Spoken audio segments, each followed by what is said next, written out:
अध्याय 31 उदारता से काम लें। आकाश से अचानक एक विशाल आकृति उतरी।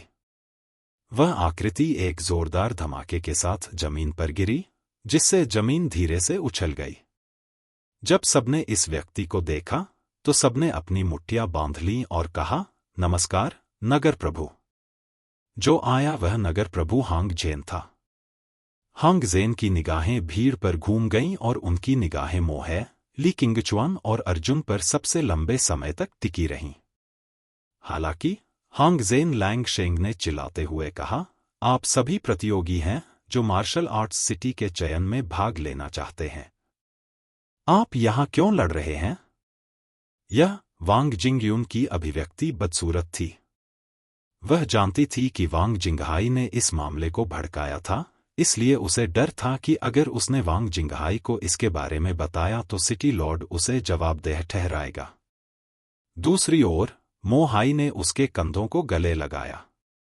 उसने अर्जुन की ओर देखा और कहा, तुम्हें हर चीज में सिटी लॉर्ड की सुरक्षा लेनी होगी।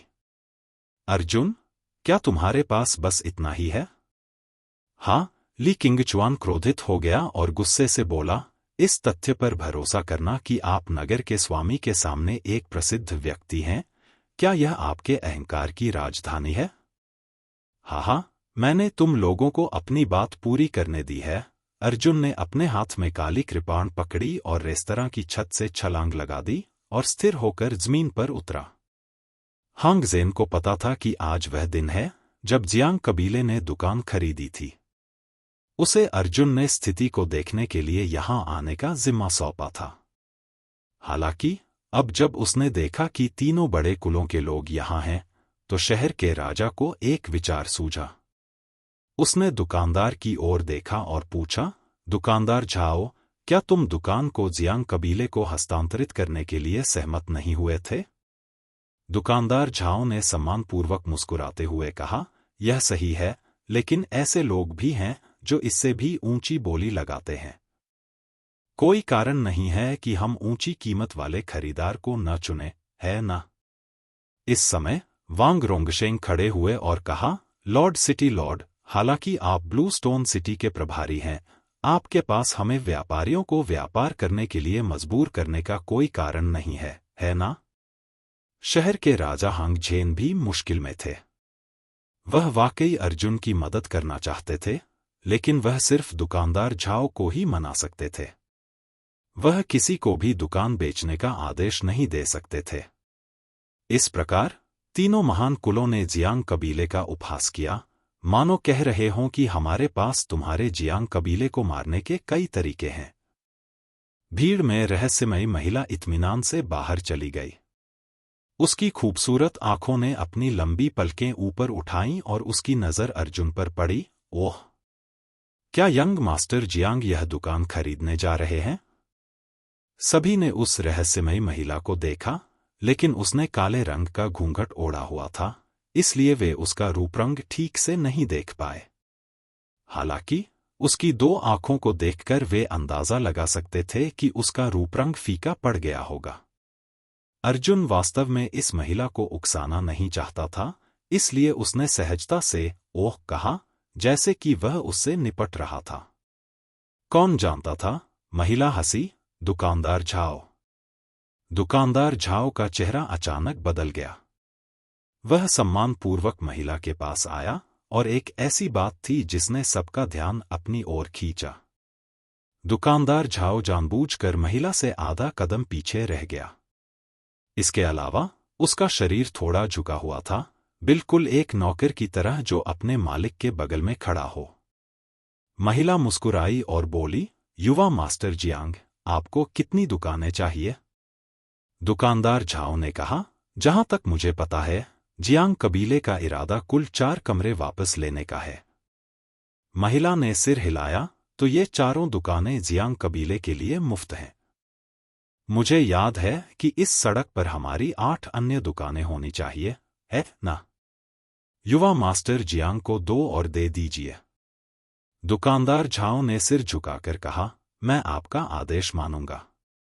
यह सुनकर सभी लोग दंग रह गए।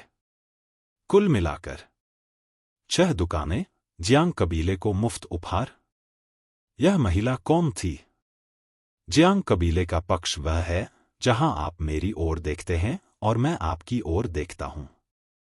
वे कम समय में प्रतिक्रिया नहीं कर पाएंगे। अर्जुन की भौहें और भी गहरी हो गईं। वह महिला की दयालुता को अस्वीकार करना चाहता था, लेकिन जब उसने अपने पिता की उत्सुक निगाहें देखीं, तो वह अपने दिल में झिझक गया। उसने अपने पिता, अपनी मां और अपने दादा के बारे में सोचा, जो जियांग कबीले की रक्षा कर रहे थे, और अपने दिल में आह भरी। इसे भूल जाओ, चूंकि मेरा पुनर्जन्म जियांग कबीले में हुआ था और मैंने अर्जुन का शरीर संभाला था, इसलिए मैं अपने लिए सब कुछ नहीं सोच सकता। यह बात मन में रखते हुए अर्जुन उस रहस्यमयी महिला की ओर मुट्ठी बांधकर केवल इतना कह सका, धन्यवाद। महिला ने शालीनता से मुस्कुराते हुए कहा, यह सिर्फ एक छोटी सी बात है। यह उल्लेख करने लायक नहीं है। यंग मास्टर जियांग की मदद करने में सक्षम होना भी मेरे लिए सम्मान की बात है।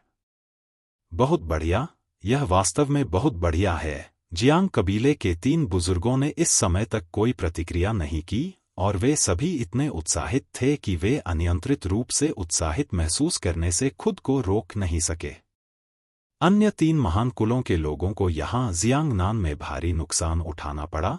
एक बार फिर उनकी प्रतिष्ठा गिर गई। वे इतने क्रोधित थे कि उन्हें इसके बारे में कुछ भी पता नहीं था। वांग रोंगशेंग ने अर्जुन की पीठ पर कई बार कील ठोंकी। वह इतना क्रोधित था कि उसने गुस्से में महिला से कहा, हमने मैनेजर झाओ से पहले ही सहमति जता दी है। तुमने कहा था कि हम इसे जियांग परिवार को देंगे। यह सुनकर अर्जुन भी अपनी आंखें घुमाने से खुद को नहीं रोक सका। उसने मन ही मन सोचा, वांग रोंगशेंग, क्या तुम वाकई बूढ़े और मूर्ख हो? परिणामस्वरूप हमेशा मुस्कुराती रहने वाली रहस्यमयी महिला अचानक ठंडी पड़ गई। अपनी खूबसूरत आंखों को सिकोड़ते हुए उसने वांग रोंगहुआ को देखा और कहा, मैंने तुमसे एक सवाल पूछा। हमारी अपनी दुकान, मैं जो चाहूं कर सकती हूं। अब आगे बात करने की बारी तुम्हारी है। जब वह बोल रही थी, तो महिला की आंखों में ठंड की एक किरण चमक उठी। इस नज़र से वांग रोंगशेंग को अचानक ऐसा लगा जैसे वह गर्मियों में बर्फ की गुफा में गिर गया हो। उसके पैरों के तलवों से एक ठंडी हवा उठी और सीधे उसके सिर के ऊपर तक पहुंच गई। अर्जुन रहस्यमयी महिला को समझने में असमर्थ हो रहा था। जब वह मुस्कुराती थी, तो ऐसा लगता था जैसे वसंत की हवा चल रही हो, लेकिन जब ठंड होती थी, तो ऐसा लगता था जैसे कोई तेज ब्लेड हड्डियों को खरोंच रहा हो। तीनों महान कुलों को पता था कि अगर वे रुक गए तो उन्हें और भी अधिक अपमानित होना पड़ेगा, इसलिए वे जल्दी से वहां से चले गए। नगर के राजा हांगजेन ने रहस्यमयी महिला को गहराई से देखा और फिर जोर से हंसे, चूंकि सौदा हो चुका है, तो चलो करीब आते हैं। जश्न मनाने के लिए शराबी अमर भवन में एक मेज लगाने के बारे में क्या ख्याल है?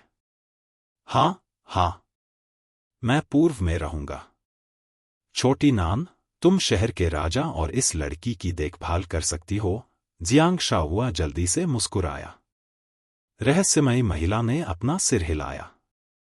अभी अभी लेंग रुओहुआंग का चेहरा फिर से दोस्ताना हो गया।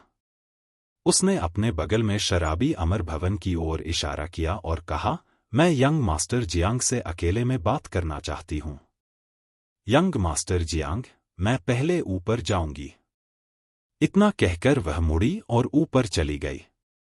सबको मेरी तरफ देखने दो, मैं तुम्हारी तरफ देखता हूं।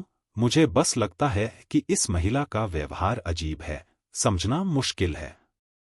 जियांग शाहुआ ने जल्दी से पूछा, छोटी नान, इस लड़की की पृष्ठभूमि क्या है? वह मेरे जियांग परिवार को 6 दुकानें मुफ्त में कैसे देने को तैयार हो सकती है? अर्जुन ने अपना सिर हिलाया और कहा, पिताजी, तीनों बुजुर्गों के साथ अनुबंध पर हस्ताक्षर कर दीजिए। मैं उससे मिलने जाऊंगा। अच्छा, अच्छा। तुम्हें उसका शुक्रिया अदा करना चाहिए।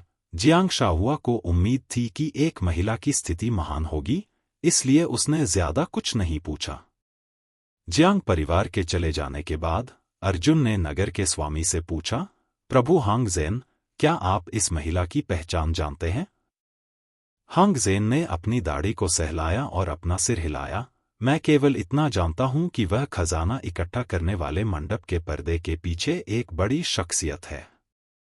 मुझे उसकी सही पहचान नहीं पता, और यह दूसरी बार है जब मैंने उसे देखा है। अर्जुन, उस महिला की पृष्ठभूमि अज्ञात है। आपको उसके साथ सावधानी से पेश आना चाहिए। समझ गया। सिटी लॉर्ड को विदा करने के बाद अर्जुन ने एक गहरी सांस ली और शराबी अमर भवन में कदम रखा।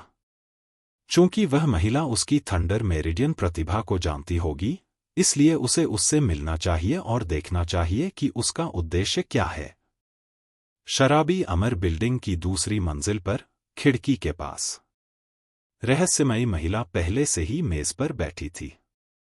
मेज स्वादिष्ट व्यंजनों से भरी हुई थी। वह शालीनता से खड़ी हुई और अर्जुन की ओर हाथ हिलाया।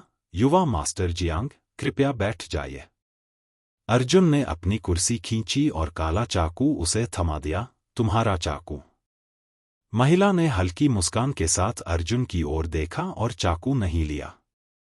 अध्याय 32 काला तीखा राक्षसी वन। यह आपकी कृपाण है। यह देखकर कि वह उदासीन थी, अर्जुन ने कहा। महिला ने अपना सिर हिलाया और कहा, यह आपके लिए कृपाण है। अर्जुन ने कहा, आप अभी भी इतना कीमती हथियार सौंपना चाहते हैं? हालांकि आपको कोई पुरस्कार नहीं मिलेगा। क्या? महिला ने अर्जुन को बीच में टोकते हुए अपनी भौहें ऊपर उठाईं। तुमने सभी 6 दुकानें ले ली हैं। तुम पहले से ही मुझ पर एहसान कर रहे हो। क्या तुम्हें अब भी इस चाकू की जरूरत है?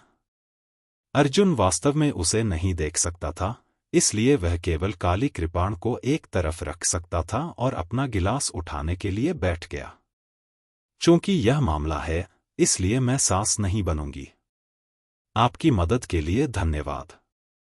महिला ने शराब का गिलास उठाया, लेकिन उसे मुंह में नहीं डाला। इसके बजाय उसने अपने लाल होठों को काली पट्टी के पीछे थोड़ा सा हिलाया। गिलास में शराब एक पतली पानी की रस्सी में बदल गई, जिसने अप्रत्याशित रूप से काली पट्टी के अंतराल को घेर लिया और सीधे उसके मुंह में चली गई। मैं आपकी प्रशंसा करता हूं। अर्जुन ने सिर हिलाया और अपने प्याले की सारी शराब पी गया। महिला ने एक हाथ से अपना गाल पकड़ा और अर्जुन की ओर ऐसी मुस्कान से देखा जो मुस्कान नहीं थी। अर्जुन उसकी आंखों में यह भाव देख नहीं सका और कुछ शर्मिंदगी से बोला, तुम मेरी इस तरह मदद क्यों कर रहे हो? महिला ने धीरे से हाथ हिलाते हुए कहा, कुछ दुकानों के बारे में बात करने की कोई जरूरत नहीं है। यह सिर्फ कुछ छोटे सिक्कों की बात है। यह कृपाण एक कीमती कृपाण से एक नायक को उपहार है, और यह तो बताने की जरूरत ही नहीं कि यह मेरे हाथों में कोई भूमिका नहीं निभा सकती। अर्जुन का उत्साह तुरंत बढ़ गया। महिला की बातों का दूसरा भाग सच था। महिला ने सब्जी का एक टुकड़ा उठाया और उसे अर्जुन के कटोरे में डाल दिया। उसकी आवाज कर्कश और कामुक थी।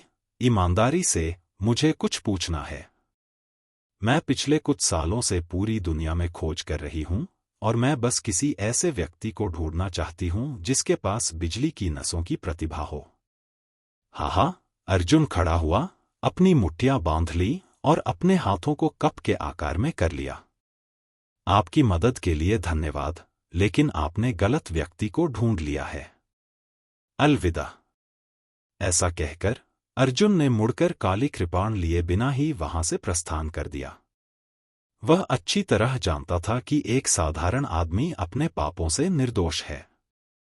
अगर उसकी बिजली मेरिडियन प्रतिभा की खबर फैलती, तो कई लोग उसे मारना चाहते। जियांग मनोर में लौटने के बाद अर्जुन ने कुछ देर सोचा और शहर के स्वामी को थंडरबोल्ट वाइन के बारे में पूछने के लिए एक संदेश भेजा। ऐसा इसलिए था क्योंकि सिर्फ 1 महीने में अपनी साधना को जियांटियन क्षेत्र के 7वें या 8वें स्तर तक बढ़ाना असंभव था।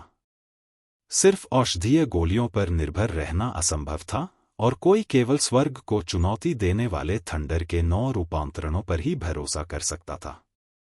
आज वह ली किंगचुआन के साथ लड़ा था और पहले से ही जानता था कि ली किंगचुआन की ताकत अथाह थी और मो हाई केवल ली किंगचुआन से अधिक मजबूत हो सकता है। उसे तत्काल अपनी खेती का स्तर बढ़ाने की आवश्यकता थी, अन्यथा उसे शहर के चयन में निश्चित रूप से बहुत बड़ा नुकसान उठाना पड़ेगा। नगर स्वामी का संदेश अर्जुन तक पहुंचने में ज्यादा समय नहीं लगा और उसने उसे बताया कि वज्रबेल केवल काले तीखे दानव वन की गहराई में ही प्रकट हो सकती है और बार बार अर्जुन को आंख मूंदकर प्रवेश न करने की सलाह दी। काला तीखा राक्षसी वन, अर्जुन ने खुद से कहा जब वह काले तीखे राक्षसी वन के बारे में जानकारी खोजने के लिए कबीले पुस्तक संग्रह मंडप में गया। Black sharp demon forest black sharp mountain range के उत्तर पश्चिम में स्थित था। यह राक्षसी जानवरों से भरा एक खतरनाक क्षेत्र था। दुनिया के उत्तर और दक्षिण से ब्लू स्टोन सिटी में आए कई व्यापारी और मार्शल कलाकार भी ब्लैक शार्प डेमन फॉरेस्ट पर निशाना साध रहे थे। ब्लैक शार्प डेमन फॉरेस्ट राक्षसी ऊर्जा से भरपूर था। यह ग्रेड 1 से 2 स्पिरिट जड़ी बूटियों से समृद्ध था, लेकिन साथ ही वहां शक्तिशाली राक्षसी जानवर भी घूमते रहते थे। खास तौर पर काले तीखे राक्षसी जंगल के केंद्र में और भी ज्यादा भयानक स्वर्गीय युआन क्षेत्र के राक्षसी जानवर थे। शहर के स्वामी की ताकत के साथ उसके जैसा व्यक्ति भी आसानी से उसमें घुसने में सक्षम नहीं होगा। स्वर्ग मूल क्षेत्र, अर्जुन ने अपने मंदिरों को रगड़ दिया क्योंकि वह अपने दिल में संघर्ष कर रहा था। एक जियांटियन क्षेत्र के मार्शल कलाकार के रूप में एक स्वर्गीय मूल क्षेत्र के राक्षसी जानवर से मिलने की बात तो दूर, यहां तक कि एक रिटर्निंग ओरिजिन क्षेत्र के राक्षसी जानवर से मिलना भी एक मृत अंत होगा। हालांकि उसे तत्काल द्वितीय श्रेणी के थंडरबोल्ट वाइन की आवश्यकता थी, इसलिए उसे कुछ भी हासिल करने के लिए बाघ की मांद में जाने की आवश्यकता नहीं थी। मैं शायद इतना बदकिस्मत नहीं हूं। मैं सचमुच एक स्वर्गीय युआन क्षेत्र के राक्षसी जानवर का सामना करूंगा। अर्जुन ने अपने दांत पीस लिए और उसके दिल में क्रूरता फिर से उभर आई। ज्यादा से ज्यादा बस कुछ भेस बना लो। अर्जुन तुरंत ब्लूस्टोन सिटी गया और वहां उसने कई तरह की जड़ी बूटियां और यहां तक कि जंगली जानवरों के कुछ फर भी खरीदे। वह जो चाहता था उसे खरीदने के बाद रात हो चुकी थी। वह रात का फायदा उठाकर ब्लैक शार्प पर्वत श्रृंखला की ओर भागा। ब्लैक शार्प पर्वत श्रृंखला की गहराई में भोर हो रही थी। काले तीखे दानव वन के किनारे पर अर्जुन ने अपनी खरीदी हुई सारी सामग्रियां निकाली और कहा, अधिकांश राक्षसी जानवर दिन में बाहर आते हैं और रात में छिप जाते हैं। अगर मैं प्रवेश करने के लिए भोर का लाभ उठाऊं तो मुझे अधिक आत्मविश्वास मिलेगा। उसने बस खरीदी हुई जड़ी बूटियों को जंगली जानवर के फर के साथ मिलाया, युआन क्यूई के साथ उन्हें पीसकर पाउडर बनाया, उनमें पानी डाला, उन्हें मिट्टी में मिलाया और अपने कपड़े उतारकर उस मिट्टी को अपने पूरे शरीर पर मल लिया। यह मिट्टी मनुष्यों की गंध को अधिकतम संभव सीमा तक छिपा सकती थी। साथ ही आत्माओं की जड़ी बूटियों के बजाय जड़ी बूटियों को इसलिए चुना गया क्योंकि आत्माओं की जड़ी बूटियां बहुत आध्यात्मिक होती हैं और राक्षसी जानवरों का ध्यान आसानी से आकर्षित करती हैं। सारी जरूरी तैयारियां करने के बाद अर्जुन ने संतोष में अपना सिर हिलाया। उसने अपना शरीर थोड़ा झुकाया और एक तेज आवाज के साथ दानव वन में घुस गया। इस समय उसका पूरा शरीर कीचड़ से सना हुआ था, केवल उसकी आंखें और नाक के हिस्से ही बचे थे। अपनी तेज और फुर्तीली काया के अलावा वह एक जोरदार रात के तेंदुए की तरह पेड़ों के बीच आगे पीछे कूद रहा था। लेकिन धीरे धीरे जैसे जैसे वह राक्षसी जंगल में गहरे चला गया, उसे एक घनी राक्षसी आभा का एहसास हुआ। राक्षसी क्यूई एक राक्षसी जानवर के शरीर पर अद्वितीय आध्यात्मिक ऊर्जा उतार चढ़ाव था। यह एक मानव मार्शल कलाकार के आदिम मौसम और युआन क्यूई के बराबर था। सामान्यतः कहे तो राक्षसी ऊर्जा नंगी आंखों से अदृश्य होती है तथा इसे केवल तभी देखा जा सकता है जब व्यक्ति का शरीर राक्षसी ऊर्जा से भरे स्थान में प्रवेश करता है। हालांकि इस प्रक्रिया में अर्जुन ने लाइटनिंग मेरिडियन इननेट का एक और लाभ खोजा। उसने अपनी आंखों में बिजली की शक्ति का इंजेक्शन लगाया और उसकी पुतलियों में बिजली की एक असामान्य चमक चमक उठी। इस क्षण उसने वास्तव में एक बहुत बड़ी राक्षसी आभा देखी। जहां भी वह देख सकता था, पूरा जंगल हल्के भूरे रंग के कोहरे से भरा हुआ था। कोहरा धीरे धीरे ऊपर उठ रहा था, जिससे आसपास का दृश्य कुछ हद तक धुंधला हो गया था, जैसे कि यह एक गर्म दिन था जब उसने नीले पत्थर की सड़क पर हवा का प्रवाह देखा। यह पहली बार था जब अर्जुन ने ऐसा दृश्य देखा था, और वह आश्चर्यचकित हुए बिना नहीं रह सका। तो लाइटनिंग मेरिडियन प्रतिभा अभी भी इस तरह की चीजें देख सकती है। वहां राक्षसी आभा थोड़ी अधिक घनी लगती है। अर्जुन को अचानक पता चला कि राक्षसी जंगल में राक्षसी आभा का रंग अलग था। कुछ जगहों पर रंग बहुत हल्का था, जबकि अन्य जगहों पर थोड़ा घना था। समझ गया, अर्जुन ने उत्साह से सिर हिलाया। जहां राक्षसी ऊर्जा सघन है, वहां उच्चस्तरीय राक्षसी जानवर अवश्य ही शीत निद्रा में रहते होंगे और चक्कर लगाते होंगे। राक्षसी ऊर्जा पर जासूसी करने की क्षमता के साथ अर्जुन एक बाघ की तरह था जिसके पंख लग गए थे। वह घने राक्षसी ऊर्जा क्षेत्र में बिना किसी उच्चस्तरीय राक्षसी जानवर को परेशान किए घूमता रहा। हालांकि जैसे ही वह ब्लैक शार्प डेमन फॉरेस्ट के मुख्य क्षेत्र के पास पहुंचा, स्थिति कुछ जटिल हो गई।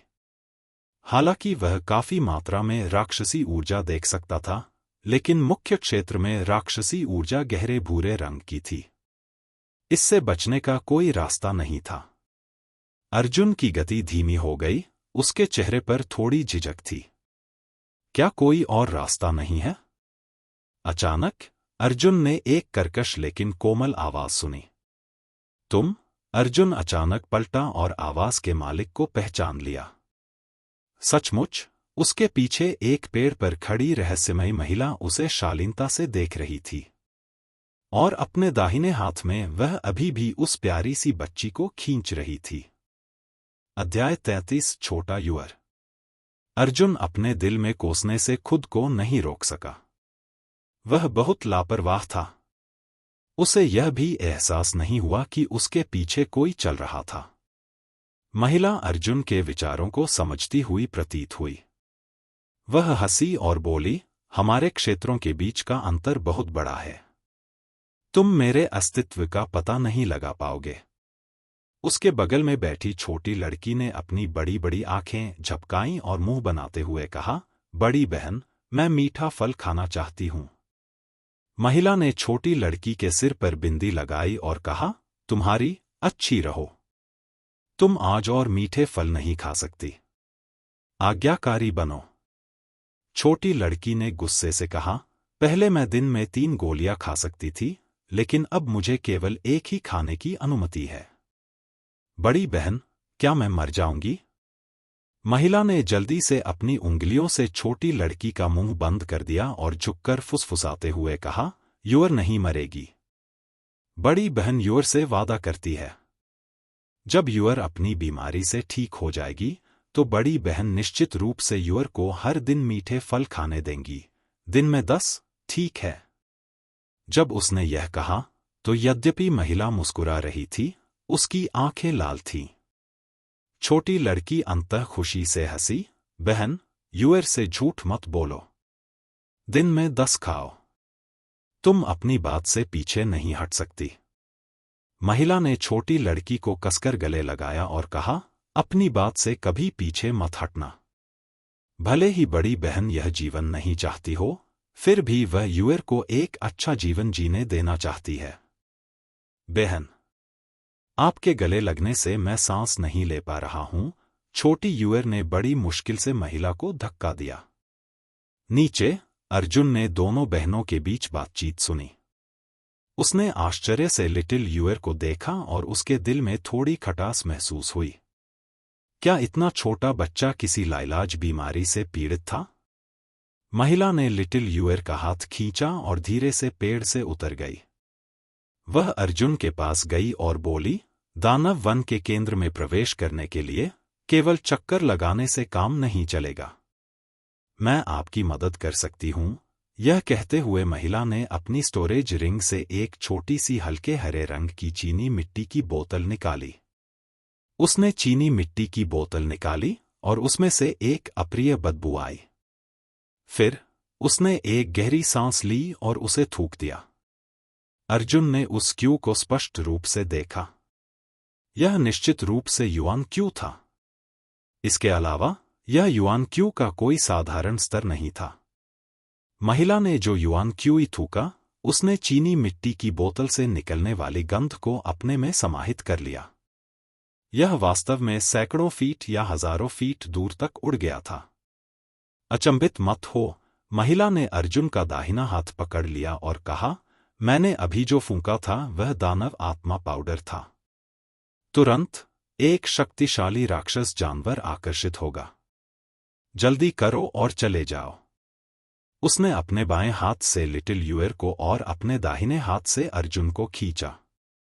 वह मौके पर हल्के से कूद गई और उसका शरीर वास्तव में उन दोनों की ताकत को खींच रहा था। अर्जुन ने महिला को अपने साथ उड़ने की अनुमति दी और वह हैरान रह गया। वह उड़ सकती थी। स्वर्ग मूल क्षेत्र विशेषज्ञ। उड़ना स्वर्ग मूल क्षेत्र के विशेषज्ञ का एक विशिष्ट प्रतीक था। एक मार्शल कलाकार मूल क्षेत्र में पहले मौसम को युआन क्यूई में संघनित कर देता था। स्वर्ग मूल क्षेत्र में युआन क्यूई की गुणवत्ता में बहुत अधिक सुधार होता था, जिससे एक मार्शल कलाकार जमीन की बाधाओं से बचकर हवा में उड़ सकता था। तभी अर्जुन को एहसास हुआ कि यह रहस्यमयी महिला कम से कम उसकी दुश्मन तो नहीं थी। अन्यथा स्वर्ग मूल क्षेत्र में अपनी ताकत के साथ अगर वह उससे कुछ प्राप्त करना चाहती थी, तो वह सीधे उसे छीन सकती थी। उसे उसकी मदद करने के लिए कुछ भी करने की जरूरत नहीं थी। जिस तरह से उसने अपनी बहन को देखा और उसके आंसू देखकर वह दुखी हो गया, उसे सोचकर अर्जुन को अंततः इस महिला के बारे में गहरी समझ मिली।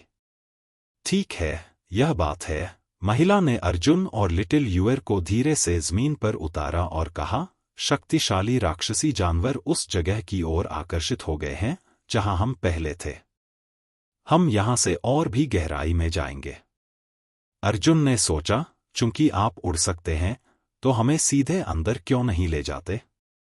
महिला ने अर्जुन की ओर देखा और कहा, अगर हम आगे बढ़ते हैं तो हम मुख्य क्षेत्र तक पहुंच जाएंगे। उड़ान भरने से एक मजबूत युआन क्यूई उतार चढ़ाव पीछे रह जाएगा, जो राक्षसी जानवरों का ध्यान आकर्षित करेगा। ओह, अर्जुन ने चुपचाप सिर हिलाया। वास्तव में उसने पहले कभी राक्षसी जानवरों के साथ बातचीत नहीं की थी। अपने पिछले जीवन में आदित्य के पास गहन आकाश संप्रदाय में वह सब कुछ था जो वह चाहता था।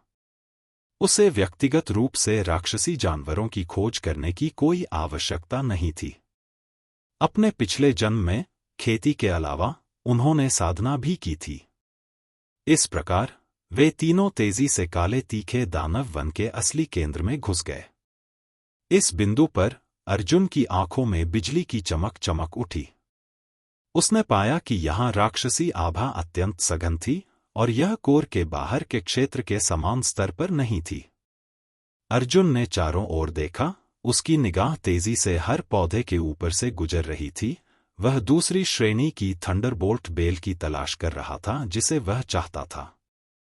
यहां भी महिला सतर्क हो गई।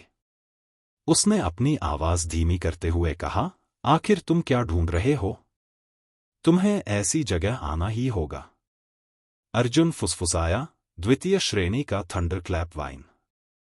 महिला ने धीरे से हंसते हुए कहा, यह आपके जन्मजात गुणों के साथ अच्छी तरह से मेल खाता है। ऐसा लगता है कि आप अपनी साधना को बेहतर बनाने के बारे में सोच रहे हैं। जब जन्मजात गुणों की बात आई तो अर्जुन फिर चुप रही। महिला ने अर्जुन की ओर देखा और कहा, आप बहुत सतर्क हैं। क्या ऐसा हो सकता है कि आपके किसी करीबी ने आपको धोखा दिया हो? यह तुम्हारा कोई काम नहीं है। अर्जुन की आवाज थोड़ी ठंडी हो गई। महिला ने अपनी आंखें सिकोड़ ली। जैसे ही वह कुछ कहने वाली थी, उसका चेहरा बदल गया। रुको! वह तुरंत रुकी और अर्जुन को अपना शरीर नीचे करने का संकेत दिया। उसके ठीक सामने घने जंगल में एक विशालकाय मूर्ति की परछाई धीरे धीरे चमकती हुई गुजर गई। छाया कम से कम 3 मीटर ऊंची और 5 मीटर लंबी लग रही थी, लेकिन चलते समय उसने कोई आवाज नहीं की। जब अर्जुन ने इसे देखा तो वह अचंभित हुए बिना नहीं रह सका। मैंने इसे राक्षसी जानवर तूजी में देखा। यह पवन बैल है। पवन बैल एक प्रकार का राक्षसी जानवर था जो हवा से प्रेरित था। इसका शरीर बहुत बड़ा था, लेकिन इसकी हरकतें इसके शरीर से मेल नहीं खाती थी। इसे बेहद फुर्तीला कहा जा सकता है। मूल वापसी का पहला स्तर। महिला फुसफुसाते हुए बोली, इसका ध्यान आकर्षित मत करो, अन्यथा यह और अधिक राक्षसी जानवरों को आकर्षित करेगा। अर्जुन जिया ने सचेत होकर लिटिल यूअर को देखा। महिला ने सहजता से कहा, यूअर ने काले कछुए का कवच पहना हुआ है। स्वर्ग के नीचे के राक्षसी जानवर उसे नहीं खोज पाएंगे। अर्जुन मुस्कुराया। रहस्यमयी कछुए के सुरक्षात्मक कपड़े। वह जानता था कि सुरक्षात्मक कपड़े की कीमत कम से कम 50 मिलियन सोने के सिक्कों के बराबर थी। क्या बड़ी बात है। मूल क्षेत्र पवन बैल के चले जाने के बाद महिला ने तुरंत लिटिल यूअर को आगे खींच लिया और चुपके से कहा, तेज हो जाओ। मेरा दानव आत्मा पाउडर केवल 2 घंटे तक रहता है। वे तीनों घने दानव वन के केंद्र की ओर दौड़े, लेकिन अर्जुन की थंडरबोल्ट बेल की खोज कठिन होती जा रही थी। वे जितने गहरे गए, वनस्पति उतनी ही घनी होती गई। ऊंचे ऊंचे पेड़ बादलों को चीरते हुए दिखाई दे रहे थे और नीचे चौड़ी पत्तियों वाली वनस्पतियों के कारण दृश्यता बहुत खराब हो गई थी। तीनों ने एक और आधा घंटा बिताया और घने जंगल की परतों से गुजरे। अचानक उनकी आंखें चमक उठीं और एक शानदार और अनोखा जंगल दिखाई दिया। हाँ, छोटी यूअर ने आश्चर्य से ताली बजाई और चिल्लाई, बहुत सुंदर। उस जंगल में बहुत सारी अजीबोगरीब दिखने वाली वनस्पतियां थीं। खास बात यह थी कि ये वनस्पतियां अपने आप चमकती थीं। घने जंगल के कारण जंगल का अंदरूनी भाग रात जैसा अंधेरा था तथा चमकती हुई वनस्पतियां विशेष रूप से चकाचौंध कर रही थी। अध्याय 34 अति आवश्यक। महिला ने अंततः राहत की सांस ली और फुसफुसाते हुए कहा, जिस थंडरबोल्ट वाइन को आप ढूंढ रहे हैं वह यहीं होगी। हाँ, अर्जुन ने उत्साह से सिर हिलाया। प्रकाश पौधे गड़गड़ाहट और बिजली को अवशोषित करते हैं। अगर राक्षसी जंगल में वज्र बेलें हैं तो वे अंदर ही होंगी। वे तीनों सावधानी से चमकते जंगल में छिप गए। उन्हें चारों ओर सब कुछ रहस्यमय और स्वप्निल लग रहा था। बड़ी संख्या में पौधे अलग अलग रंगों की शानदार रोशनी उत्सर्जित कर रहे थे, यहां तक कि उनके अंदर मौजूद कीड़े भी रंगीन रोशनी उत्सर्जित कर रहे थे। छोटी यूअर सबसे खुश थी। उसने इस एक को छूते हुए उस एक को भी छुआ। उसके चेहरे पर बेमिसाल चमक थी। जब महिला ने यह देखा तो उसने प्यार से जियाओ यूअर के बालों को सहलाया। यहां थंडरबोल्ट वाइन। अर्जुन की आंखों में एक चमकदार छाया चमक उठी और वह जल्दी से वहां पहुंच गया। एक चमकते हुए पेड़ पर एक चमकदार बेल लिपटी हुई थी। अर्जुन ने बेल को पकड़ लिया लेकिन निराश हो गया। उसने प्रथम श्रेणी की थंडरबोल्ट वाइन को एक तरफ रख दिया और महिला ने उसे याद दिलाया, हमारे पास अभी भी 2 घंटे हैं। डेमन स्पिरिट पाउडर की गंध लगभग खत्म हो गई है। अर्जुन ने लिटिल यूअर को देखा और उसे यह लड़की बहुत पसंद आई। उसने कहा, इसे भूल जाओ, पहली कक्षा होती है। चलो बाहर चलते हैं। महिला ने अपना सिर हिलाया। क्या यह सब व्यर्थ नहीं है? अगर आप दोबारा देखें तो अभी भी समय है। तीनों ने फिर से टटोलना शुरू किया। उन्हें यहां कई तरह की अजीबोगरीब आत्मा वाली जड़ी बूटियां मिली।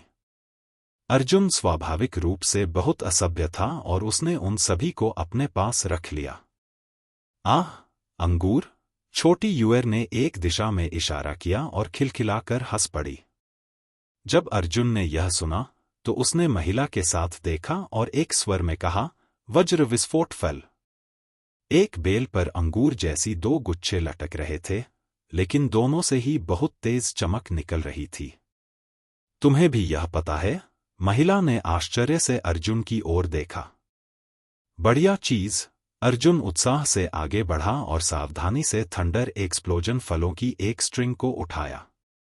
यह चीज हिंसक टक्कर का सामना करने पर फट जाएगी। यह बहुत शक्तिशाली है। इस ग्रेड से देखते हुए यह एक दूसरे दर्जे का थंडर एक्सप्लोजन फल होना चाहिए। एक को बाहर फेंकना 9वें स्तर के जियांटियन विशेषज्ञ को उड़ाने के लिए पर्याप्त है।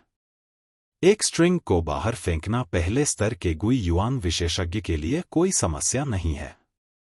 यह वाकई बहुत बढ़िया चीज है। अर्जुन ने थंडर ब्लास्ट फ्रूट्स की 2 किस्में सावधानी से चुनी और उन्हें अलग किया।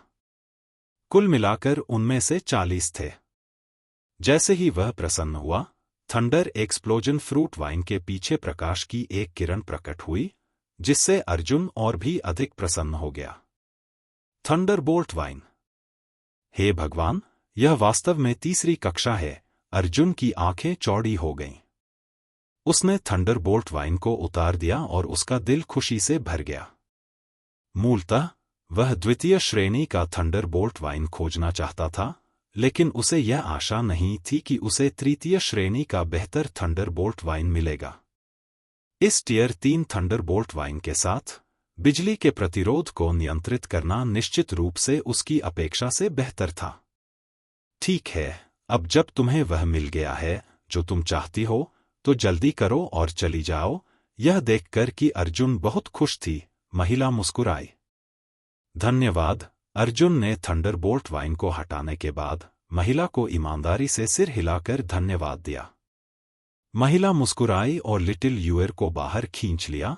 डेमन स्पिरिट पाउडर अभी भी आधे घंटे की दूरी पर है। अगर हम नहीं रुकते हैं तो अभी भी बहुत समय होगा।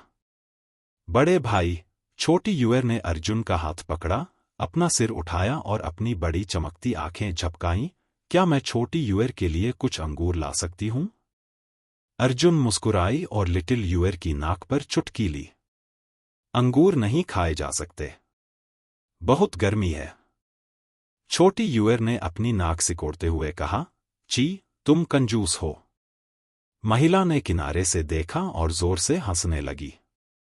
उन तीनों के बीच का माहौल और भी अधिक सामंजस्यपूर्ण हो गया और वे जल्दी से चमकते जंगल से बाहर निकल गए।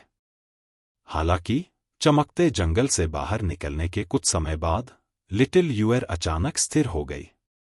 उसने धीरे से अपना मुंह खोला और खांसी। उसका सुंदर चेहरा हल्का नीला हो गया। यूएर, तुम्हें क्या हुआ है? अर्जुन घबरा गई और उसने जल्दी से लिटिल यूएर का हाथ पकड़ लिया। रास्ते से हट जाओ। महिला अचानक पागल हो गई।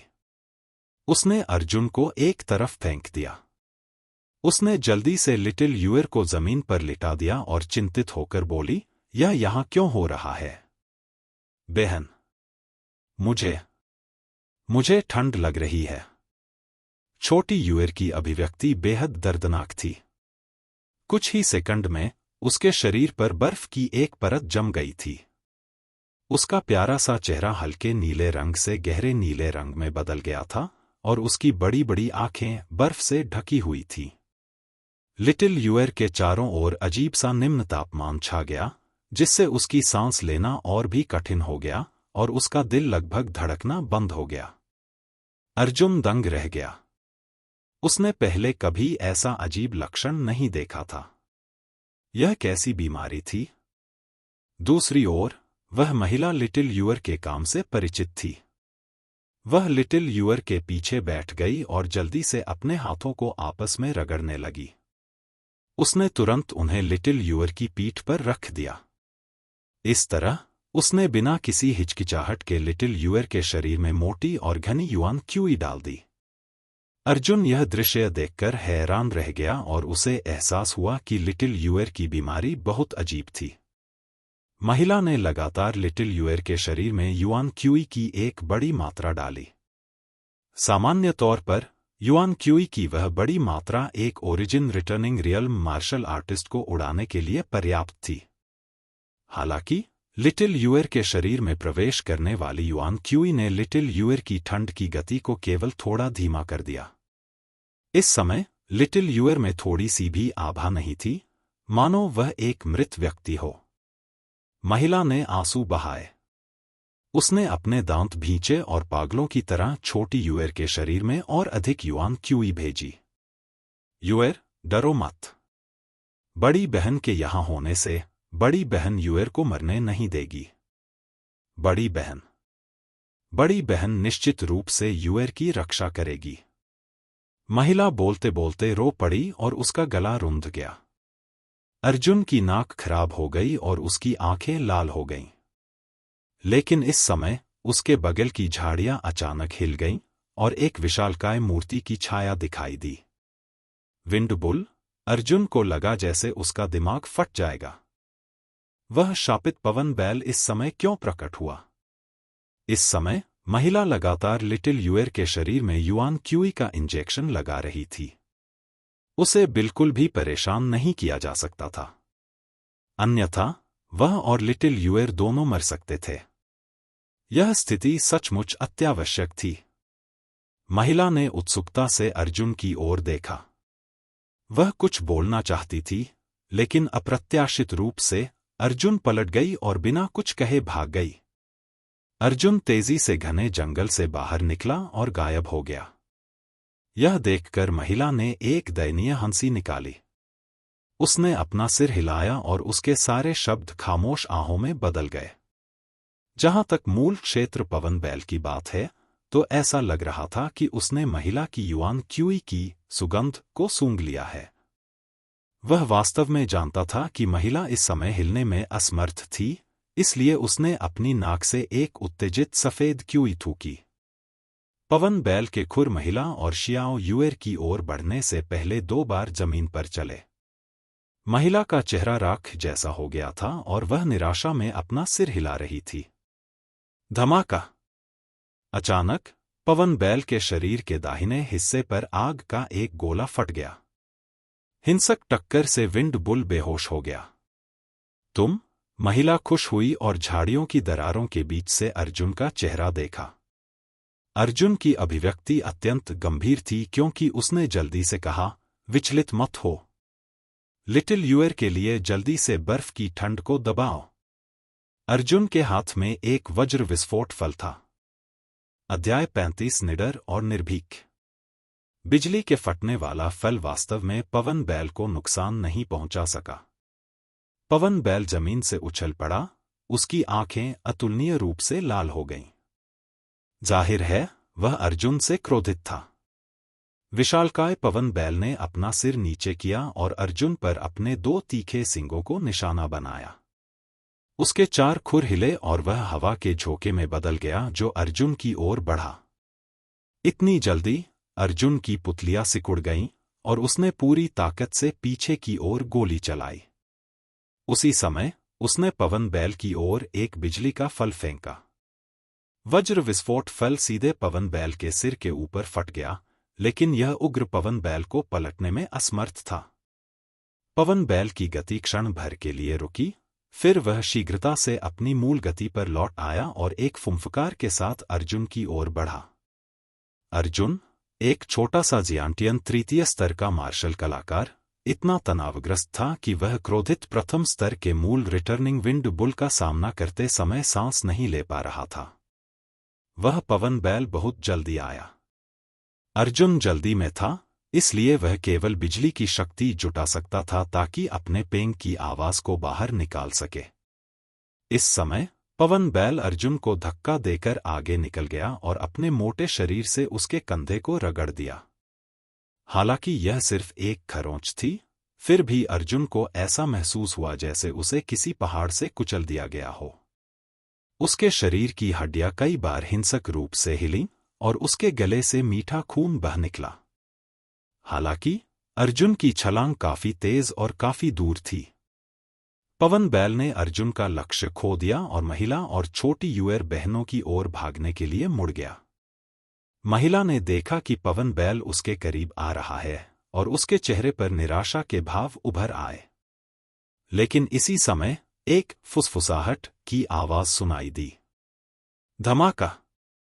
पवन बैल का शरीर बिजली के विस्फोट फल से टकराया और एक बार फिर से रास्ते से भटक गया और 5 लोगों से घिरे एक विशाल पेड़ से टकराया। विशालकाय पेड़ तुरंत ही टूटकर बिखर गया और लकड़ी के टुकड़े हर जगह बिखर गए। अर्जुन बाहर कूद पड़ा और अपने मुंह के कोने से खून पोंछने लगा। बेवकूफ गाय, आओ और दादाजी के साथ खेलो। तुम्हारा लक्ष्य मैं हूं। पवन बैल उग्रता से उछला और अर्जुन की ओर दौड़ा। वायु तत्व की विशेषताओं ने इसे अविश्वसनीय रूप से शक्तिशाली बना दिया, लेकिन साथ ही यह बहुत तेज भी था। इस आवेश के कारण विशाल बैल के शरीर पर प्रतिरूप दिखाई देने लगे। सावधान रहो, महिला चिंतित होकर चिल्लाई। अर्जुन ने एक बार फिर बिजली की शक्ति का उपयोग करके अपने पैरों में शक्ति भर दी और क्षैतिज रूप से छलांग लगा दी। हालांकि बैल के सिर के सींग अर्जुन के पेट में प्रवेश नहीं कर सके।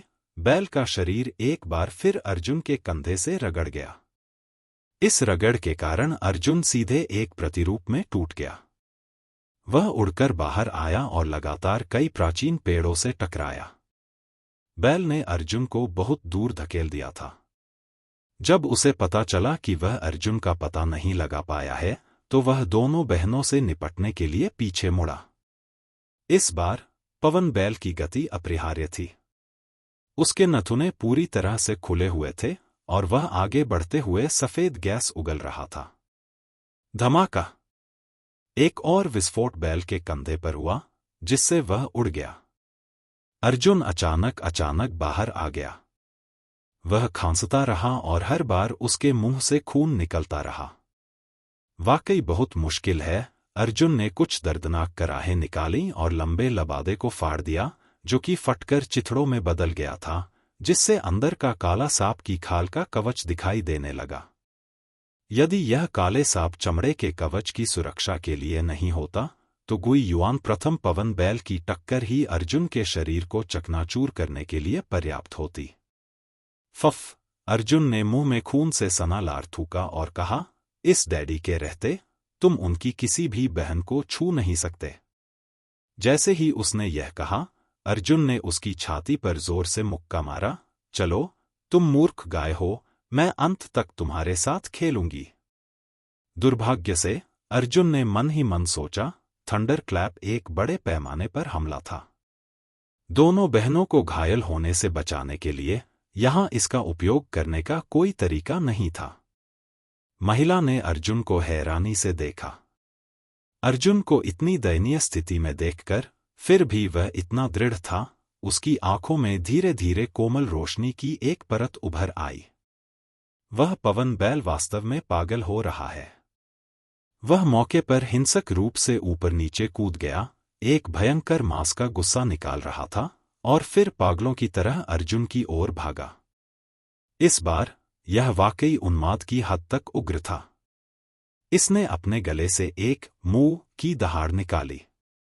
इस हमले की ताकत अभूतपूर्व रूप से महान थी। अर्जुन ने अपने दांत पीस लिए।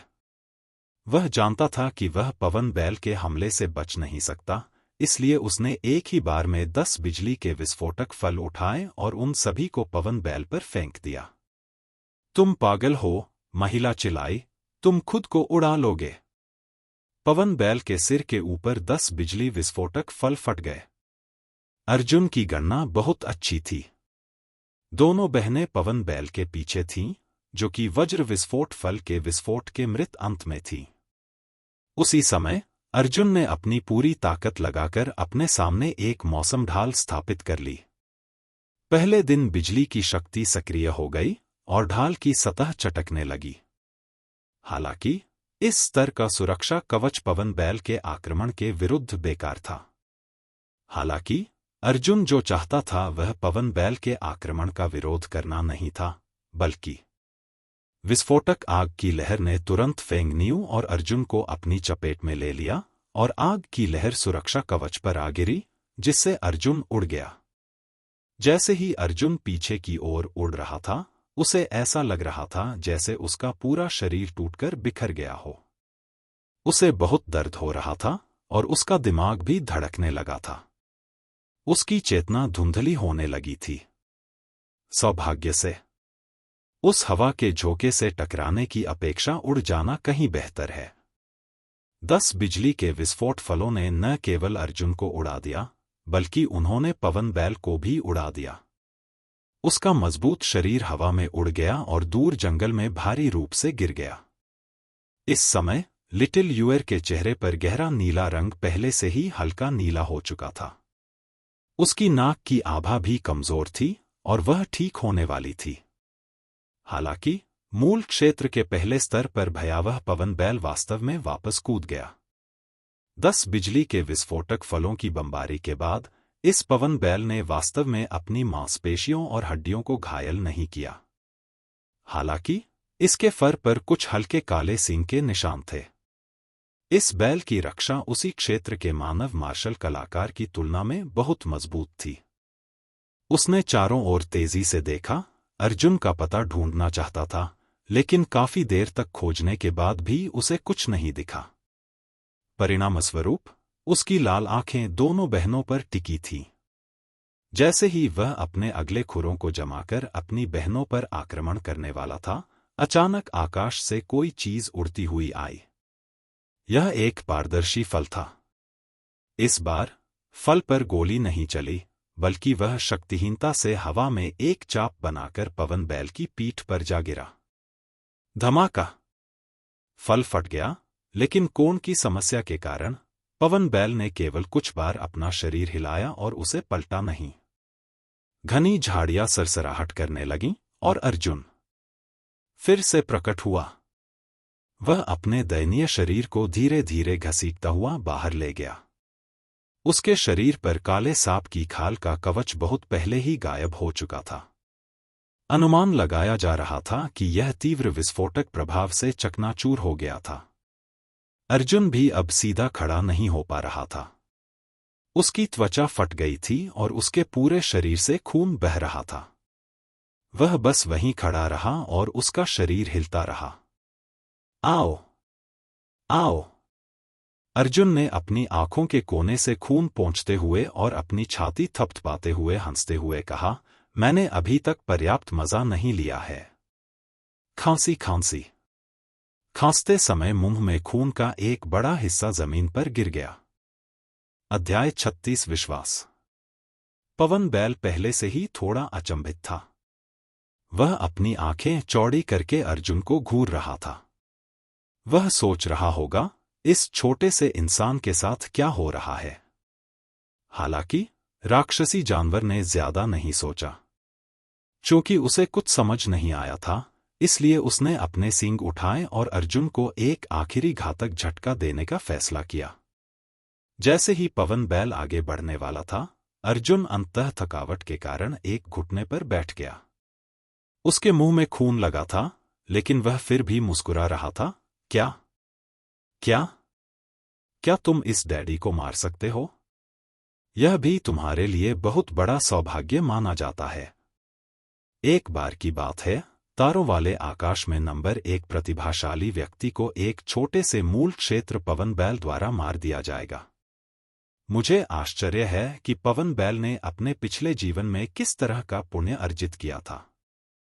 हालांकि अर्जुन ने लिटिल यूअर को देखा और मन ही मन सोचा, हालांकि मेरा इरादा जुआन किंगजू और उसकी बेटी से बदला लेने का है, लेकिन मैं वाकई लिटिल यूअर को मरते हुए नहीं देख सकता। वह अभी भी बहुत छोटी है।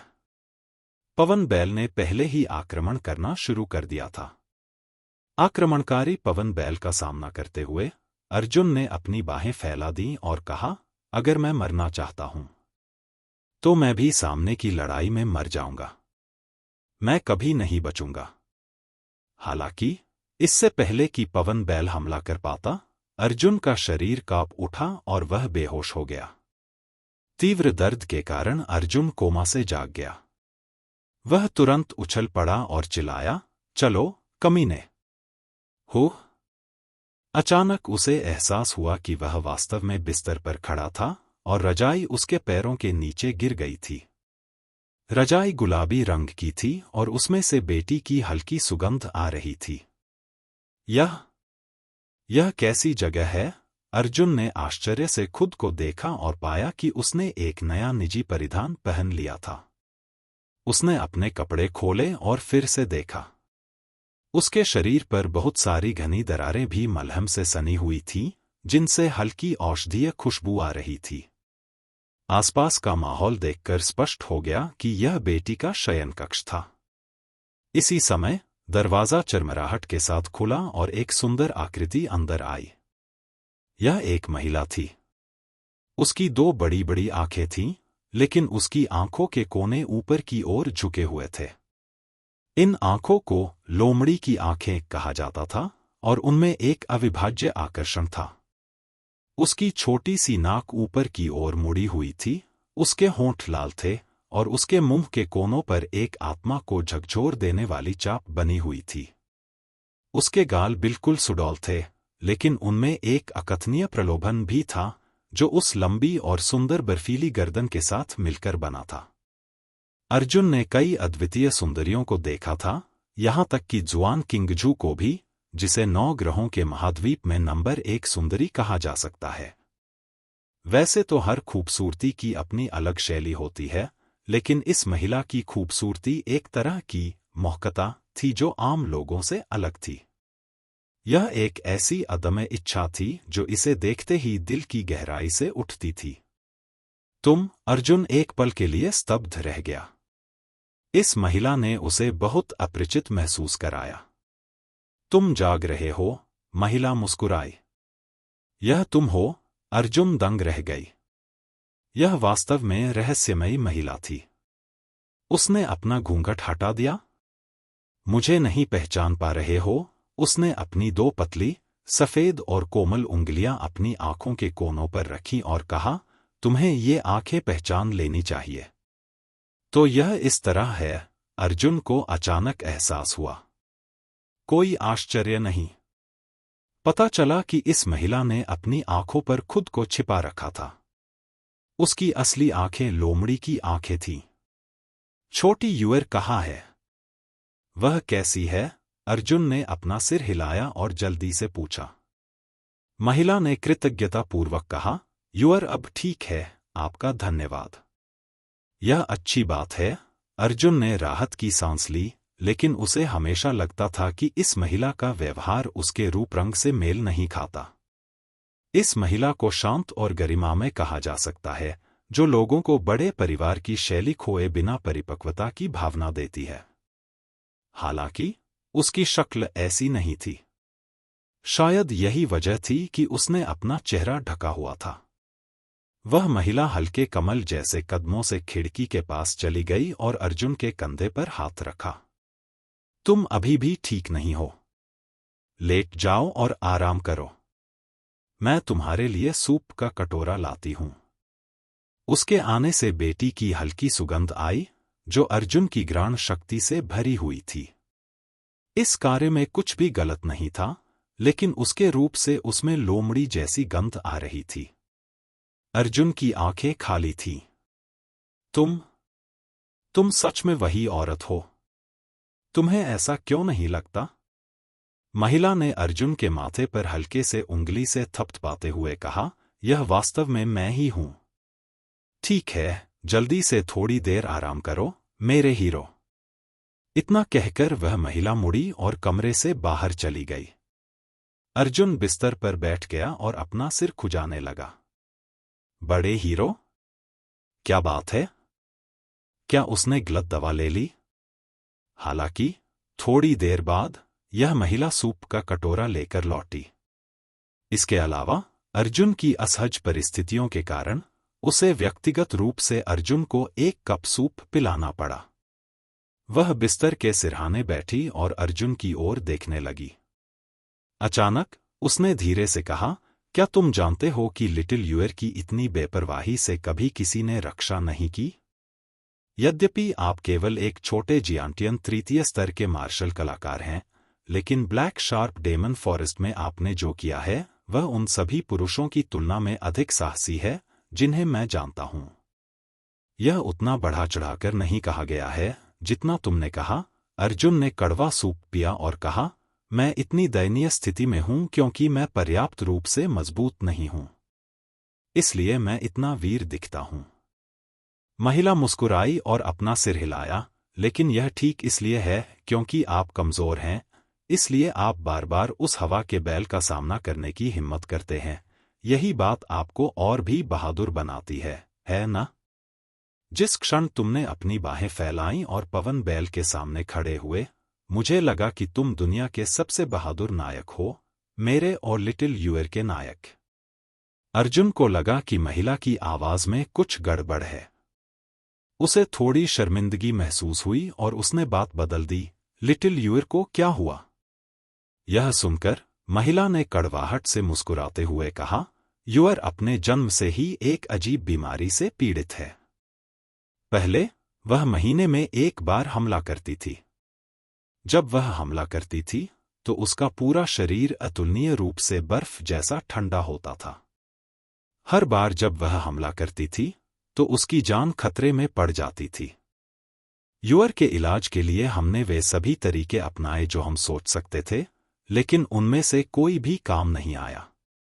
हाल के वर्षों में यूर की बीमारी की आवृत्ति लगातार बढ़ती जा रही है और वह अधिक से अधिक गंभीर होती जा रही है।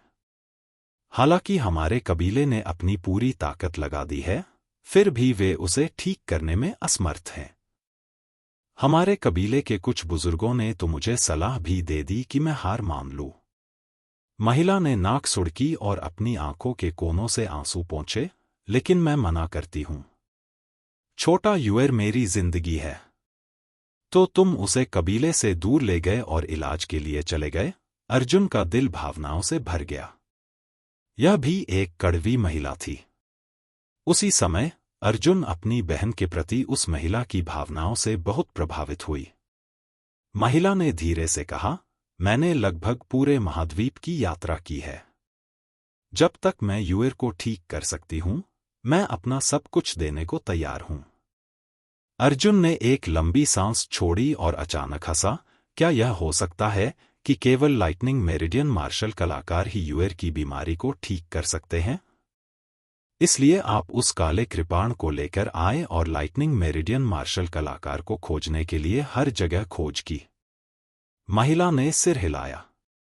चिंता मत करो, मुझे पता है कि लाइटनिंग मेरिडियन विशेषता एक मार्शल कलाकार के लिए क्या मायने रखती है।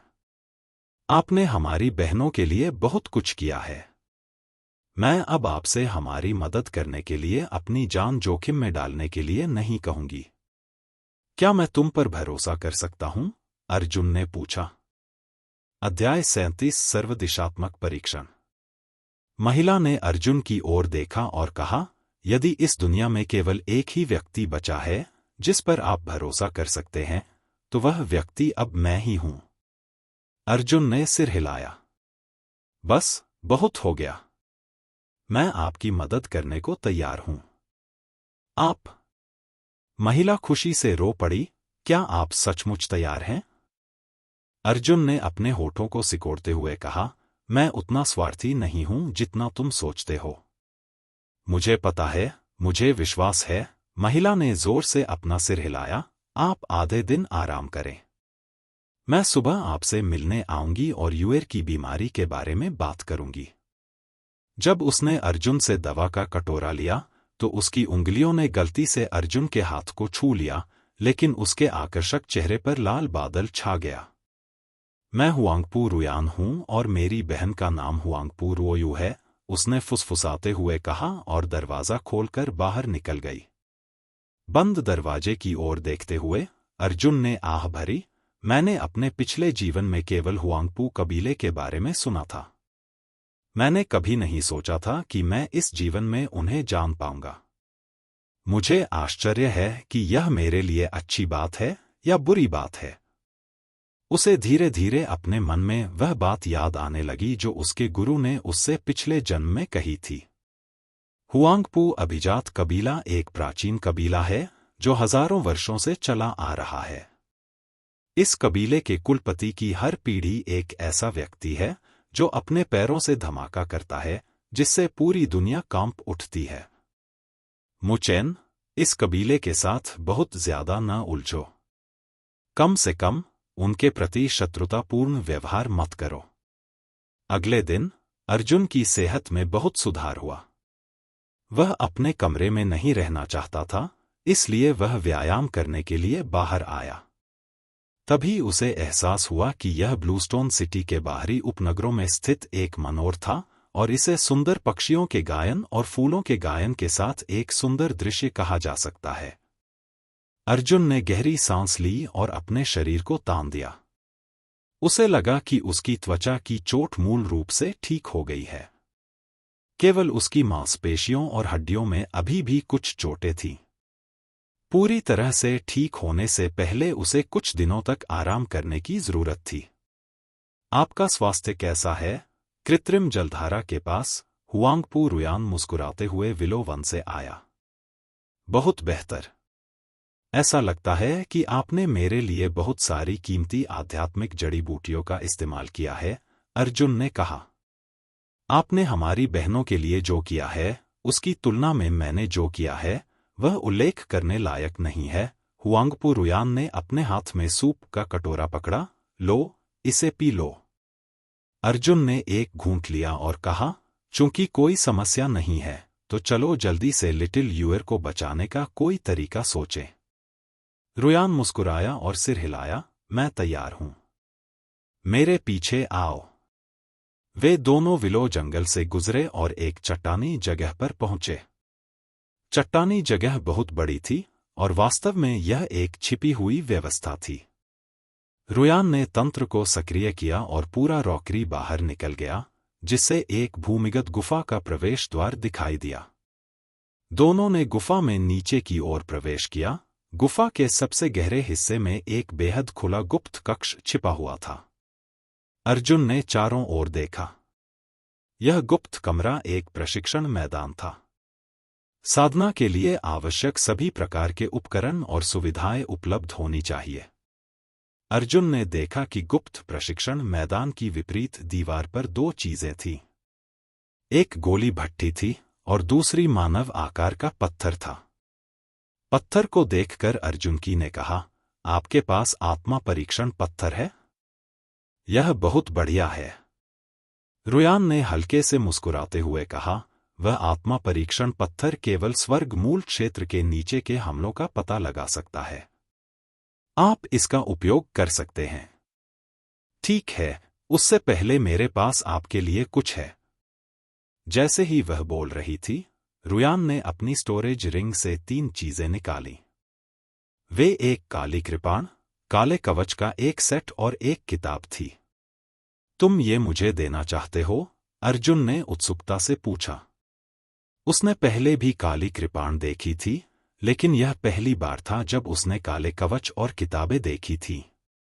रुयान ने सबसे पहले काले रंग की कृपाण की ओर इशारा करते हुए कहा, इस कृपाण को ब्लैक स्केल्स कहा जाता है, जबकि इसके बगल में मौजूद नरम कवच को इंक स्पॉट कहा जाता है। यह कृपाण और कवच संगत है। जब तक आप इसमें लाइटनिंग मेरिडियन विशेषता की शक्ति को अवशोषित करते हैं, तब तक इसका ग्रेड स्वाभाविक रूप से बढ़ जाएगा। जहां तक मुझे पता है, वे जिस सीमा तक पहुंच सकते हैं, वह पृथ्वी ग्रेड शुरुआती चरण है। पृथ्वी स्तर? अर्जुन ने आश्चर्य से पूछा, इतना उच्च स्तर? मुझे डर है कि पूरे ब्लूस्टोन शहर को फिर कभी ऐसा उच्च स्तर का हथियार या कवच नहीं मिलेगा। रुयान ने कहा, आपका वर्तमान दायरा अभी भी अपेक्षाकृत कम है। सामान्य परिस्थितियों में, आप ब्लैक स्केल्ड कुई को इंटरमीडिएट स्पिरिट स्टेज तक अपग्रेड कर सकते हैं। जब यह फट जाता है, तो आप हाई स्पिरिट स्टेज तक पहुंच सकते हैं। यह किताब भी है। यह अपने आप में एक गुप्त मैनुअल है। इसे फ्लैश शैडो स्टेप्स कहा जाता है। यह एक अर्थ ग्रेड एलिमेंट्री मूवमेंट तकनीक है। इसे लाइटनिंग मेरिडियन विशेषता की शक्ति के माध्यम से सक्रिय किया जा सकता है। एक और अर्थ ग्रेड? अर्जुन ने ठंडी हवा में सांस ली। यह गुप्त मैनुअल बहुत कीमती था। ऐसा इसलिए था क्योंकि आमतौर पर आंदोलन तकनीक मैनुअल खेती तकनीक मैनुअल की तुलना में दुर्लभ थे। स्थानीय स्तर की आंदोलन तकनीक मैनुअल पृथ्वी स्तर की खेती तकनीक मैनुअल की तुलना में कहीं अधिक मूल्यवान थी। रुयान ने कहा, पिछले कुछ सालों में मैं यूएर को मार्शल कलाकारों के लिए लाइटनिंग वेन विशेषता की खोज करने के लिए साथ लाया हूं। मैंने लाइटनिंग वेन से संबंधित ये 3 वस्तुएं भी एकत्र की हैं और यह आपके लिए ही है, यंग मास्टर जियांग। अर्जुन कोई पाखंडी नहीं था। अगर कोई और उसे कुछ दे देता तो वह उसे अशिष्टता से स्वीकार कर लेता। रुयान ने कहा, तुम अभी आत्मा परीक्षण पत्थर का उपयोग करना चाहते थे, है ना? मैं तुम्हारी वर्तमान स्थिति का परीक्षण करने में तुम्हारी मदद करूंगा। मैं बस अपनी लड़ाकू ताकत के बारे में और अधिक जानना चाहता हूं। अर्जुन ने अपनी मांसपेशियों और हड्डियों को खींचा, जो ऊर्जा से भरपूर थी। मानव रूपी आत्मा पत्थर को प्रशिक्षण स्थल के केंद्र में ले जाया गया। रुयान ने एक नोटबुक ली और एक तरफ खड़ा हो गया। अब अपनी सामान्य शक्ति का परीक्षण करो। अर्जुन ने अपना हाथ उठाया और आत्मा परीक्षण पत्थर पर मुक्का मारा। आत्मा परीक्षण पत्थर कुछ बार कांप उठा। रुयान ने आत्मा परीक्षण पत्थरों की स्थिति को ध्यान से देखा, नोटबुक में लिखा और चित्रित किया और कई बार रिपोर्ट किया। सामान्य शक्ति 2300 जिन है। इसके बाद सीमा शक्ति का परीक्षण किया जाता है। अर्जुन ने अपनी ताकत को बिजली और गड़गड़ाहट में बदल दिया, जिससे उसकी ताकत तुरंत 3 गुना बढ़ गई। एक मुक्का लगने से स्पिरिट टेस्टिंग स्टोन को झटका लगा और वह 1 इंच पीछे खिसक गया। रुयान ने सिर हिलाया और कहा, 7000 जिन, सामान्य शक्ति से लगभग 3 गुना। अब पहले सामान्य मौसम की शक्ति का परीक्षण करें। सावधानीपूर्वक परीक्षण के बाद अर्जुन निम्नलिखित आंकड़े लेकर आया। वर्तमान में अर्जुन एक जियांटियन 3 परत मार्शल कलाकार था। सामान्य शक्ति 2300 जिन थी और अधिकतम विस्फोटक शक्ति 7000 जिन थी। आमतौर पर पहले मौसम की शक्ति 2300 जिन थी, जो पहले मौसम को गरज और बिजली में बदल देती थी, और फिर 3500 जिन। गरज और बिजली की विशेषता 9000 जिन की सीमा तक भड़क उठी। अर्जुन ने बिजली की बहुमूल्य शक्ति का उपयोग करने के बाद उसकी ताकत 13000 जिन थी। चूंकि रुयान को पहले से ही अर्जुन की बिजली शिरा विशेषताओं के बारे में पता था, इसलिए अर्जुन ने फायर थंडर तकनीक को भी नहीं छिपाया और तुरंत थंडर क्लैप्स की शक्ति का परीक्षण किया। थंडर क्लैप तरंगों का उपयोग उन्होंने गड़गड़ाहट और बिजली की शक्ति के साथ किया, जिसने एक ही बार में गड़गड़ाहट और बिजली की शक्ति को पूरी तरह से खत्म कर दिया। इसकी मारक क्षमता 35000 जिन थी। बिजली की शक्ति से सक्रिय किए गए थंडर क्लैप तरंगों की मारक क्षमता 90000 जिन थी। यहां तक कि अर्जुन खुद भी हैरान था। पहले तो उसने इस बारे में ज्यादा नहीं सोचा, लेकिन अब जब उसे सही मूल्य मिल गया था, तो उसे पता चल गया था कि बिजली और थंडर क्लैप्स की शक्ति कितनी असामान्य थी। कैसा है? अर्जुन दीवार के सहारे कमजोर होकर झुक गया, क्योंकि उसने अपनी सारी पिछली मौसम और बिजली की शक्ति का उपयोग कर लिया था। रुयान पहले तो चौंका, फिर भौहें सिकोड़कर बोला, सच बताओ तो खुशी और गम दोनों मिले जुले हैं। अध्याय 38 जीवन रक्षक गोली। रुयान ने कहा, आपकी विस्फोटक शक्ति इतनी प्रबल है कि लोग इस पर विश्वास नहीं कर सकते। लेकिन साथ ही यह आपकी कमजोरी भी है। क्योंकि आपकी साधना का स्तर बहुत कम है, इसलिए आपको दूसरों के खिलाफ लड़ते समय अपने दुश्मनों को हराने के लिए सीमा विस्फोट का उपयोग करना होगा। सीमा विस्फोट का मतलब है कि आप ओवरलोड हैं। रुयान ने अर्जुन को गंभीरता से देखा और कहा, चाहे वह ताकत हो, मौसम हो, बिजली हो या मार्शल आर्ट हो, आपको सीमा तक विस्फोट करने की आवश्यकता है। लेकिन आपके अपने डेंटियन की क्षमता बहुत कम है। यह पर्याप्त नहीं है। हाँ, अर्जुन ने आह भरते हुए कहा, इसलिए मैं अपनी साधना में तत्काल सुधार करना चाहता हूं। रुयान ने सिर हिलाया, मम्म, तो जब आप किसी से लड़ते हैं तो कोशिश करें कि बिना विस्फोट किए इसका इस्तेमाल न करें। यह आपकी ताकत को छिपाने के लिए नहीं है, बल्कि लंबे समय तक लड़ने में सक्षम होने के लिए है। लेकिन मुझे अभी भी तुमसे कुछ कहना है। रुयान ने अपने फ्लैश शैडो स्टेप्स को उठाया और कहा, यह स्थानीय ग्रेड प्राथमिक आंदोलन तकनीक बहुत अधिक है, इसलिए यह आपकी शारीरिक शक्ति की खपत के लिए भी बहुत भयानक है। अगला, चलो तुम्हारी गति का परीक्षण करते हैं। अर्जुन ने थोड़ी देर आराम किया और अपनी गति का परीक्षण करना शुरू किया। उसे परिणाम मिला। ज्यांत्यान 3 डान परीक्षण के आधार पर अर्जुन सामान्यतः 20 मीटर प्रति सेकंड की गति से दौड़ता था। मध्यम गति स्प्रिंट 30 मीटर प्रति सेकंड।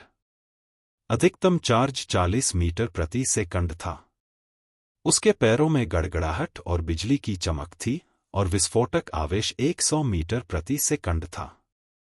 रुयान ने अपना सिर हिलाया और कहा, मैंने फ्लैश शैडो स्टेप्स देखे हैं। यह अर्थ ग्रेड मूवमेंट तकनीक एक जियांटियन रियल्म मार्शल आर्टिस्ट की मूवमेंट स्पीड को 5 गुना बढ़ा सकती है। क्योंकि इस मूवमेंट तकनीक के लिए गड़गड़ाहट और बिजली की शक्ति की आवश्यकता होती है, इसलिए आप फ्लैश शैडो स्टेप्स का उपयोग करके 500 मीटर प्रति सेकंड तक पहुंच पाएंगे। जहां तक छाया कदमों की बात है, वे मूल क्षेत्र के मार्शल कलाकारों की गति को 4 गुना, स्वर्ग मूल क्षेत्र के मार्शल कलाकारों की गति को 3 गुना और स्वर्ग स्कायर क्षेत्र के मार्शल कलाकारों की गति को 2 गुना बढ़ा सकते हैं। अर्जुन ने कहा, दूसरे शब्दों में, मैं इस फ्लैश शैडो स्टेप का उपयोग केवल स्वर्ग मूल क्षेत्र तक ही कर सकता हूं। भविष्य में इसका कोई अधिक उपयोग नहीं होगा। रुयान ने कहा, बेशक, ये गतिमान आपकी जियांटियन तीसरी परत पर आधारित है। यदि आप जियांटियन चौथी या 5वीं परत तक पहुंच जाते हैं, तो आपकी सामान्य गति बढ़ जाएगी। हाँ, लेकिन क्या जियांटियन क्षेत्र को 5 गुना तक बढ़ाया जा सकता है? अर्जुन मुस्कुराया। 5 गुना कम दूरी की चाल निश्चित रूप से इस क्षेत्र में अधिपति स्तर पर थी। 1 सेकंड में 500 मीटर की अवधारणा क्या थी? स्प्रिंट में निश्चित रूप से आफ्टर इमेज होंगे। इसके अलावा, उसकी गति पहले से ही तीसरे स्तर के ओरिजिन रिटर्निंग विंड बुल से आगे निकल गई थी। रक्षा के लिए, रुयान ने काला कवच पकड़ लिया और कहा, यह काला कवच आपको केवल आनुपातिक मात्रा में सुरक्षा प्रदान कर सकता है। अर्थात, यदि शत्रु आपको नष्ट करने के लिए 10,000 जिन शक्ति का उपयोग करता है, तो इंक स्पॉट आपके लिए 3,000 जिन शक्ति को अवशोषित कर सकता है। लेकिन यदि शत्रु आपको नष्ट करने के लिए केवल 10,000 जिन शक्ति का उपयोग करता है, तो यह आपके लिए 3,000 जिन शक्ति को अवशोषित कर सकता है। ओह, मैं समझ गया। अचानक अर्जुन ने कहा, तो यह रक्षात्मक कवच का रक्षात्मक मोड है। अर्जुन न केवल निराश था, बल्कि वह बहुत खुश भी था। मोबान की रक्षात्मक विशेषताओं के कारण अर्जुन किसी भी दिन प्रतिदिन की लड़ाई में इसका लाभ उठा सकेगा। ब्लैक स्नेक लेदर कवच के विपरीत, यह केवल घातक प्रहार की स्थिति में ही काम करेगा। साथ ही, यह स्याही से सना कवच आसानी से क्षतिग्रस्त नहीं होता था। फिर, अर्जुन ने एक बार फिर अपने हथियार की शक्ति बढ़ा दी। अर्जुन की सामान्य ताकत 2300 जिन थी और उसकी सीमा 7000 जिन थी। हालांकि, जब उसने विशाल काले स्केल कृपाण को पकड़ लिया, तो मूल्य अपरिवर्तित रहा। दूसरी ओर, अर्जुन की सामान्य प्रारंभिक मौसम शक्ति 2300 जिन थी और काले पैमाने का उपयोग करने के बाद यह 3000 जिन थी। बिजली की विशेषता पहले 3500 जिन मौसम शक्ति थी और काले पैमाने का उपयोग करने के बाद 4000 जिन थी। अर्जुन ने काले पैमाने पर विचार किया और कहा, जैसा कि अपेक्षित था, बुद्धिमत्ता वाला हथियार केवल मौसम की शक्ति को बढ़ा सकता है। हाँ, रुयान ने सिर हिलाया और कहा, लेकिन कृपाण क्यू जैसी चीज को सिर्फ ताकत से नहीं मापा जा सकता। इसमें कृपाण क्यू की तीव्रता, साधना तकनीकों की विशेषताएं और एक विशिष्ट मार्शल कौशल कितना उच्च और जटिल है, शामिल है। यहां इसका परिचय नहीं दिया जाएगा। स्वाभाविक रूप से अर्जुन इस बारे में बहुत स्पष्ट थे, इसलिए उन्होंने इसके अलावा कुछ नहीं कहा। जितना अधिक वह काले तराजू को देखता, उतना ही उसे वह पसंद आता। इस विशाल कृपाण में एक शांत और संयमित आभा थी, और यह एक बड़ा संयोग था कि यह काम नहीं कर रहा था। इसने अर्जुन का पक्ष जीत लिया। मैंने अपने सारे सवाल खत्म कर लिए हैं। अब लिटिल यूएर के बारे में बात करते हैं। अर्जुन ने सारे खजाने एक जगह रख दिए। रुयान मुस्कुराई और अपनी भंडारण अंगूठी से सैकड़ों आत्मा जड़ी बूटियां निकाली। अर्जुन अचंभित रह गया। ये आत्मा जड़ी बूटियां बाजार में अमूल्य और दुर्लभ थी।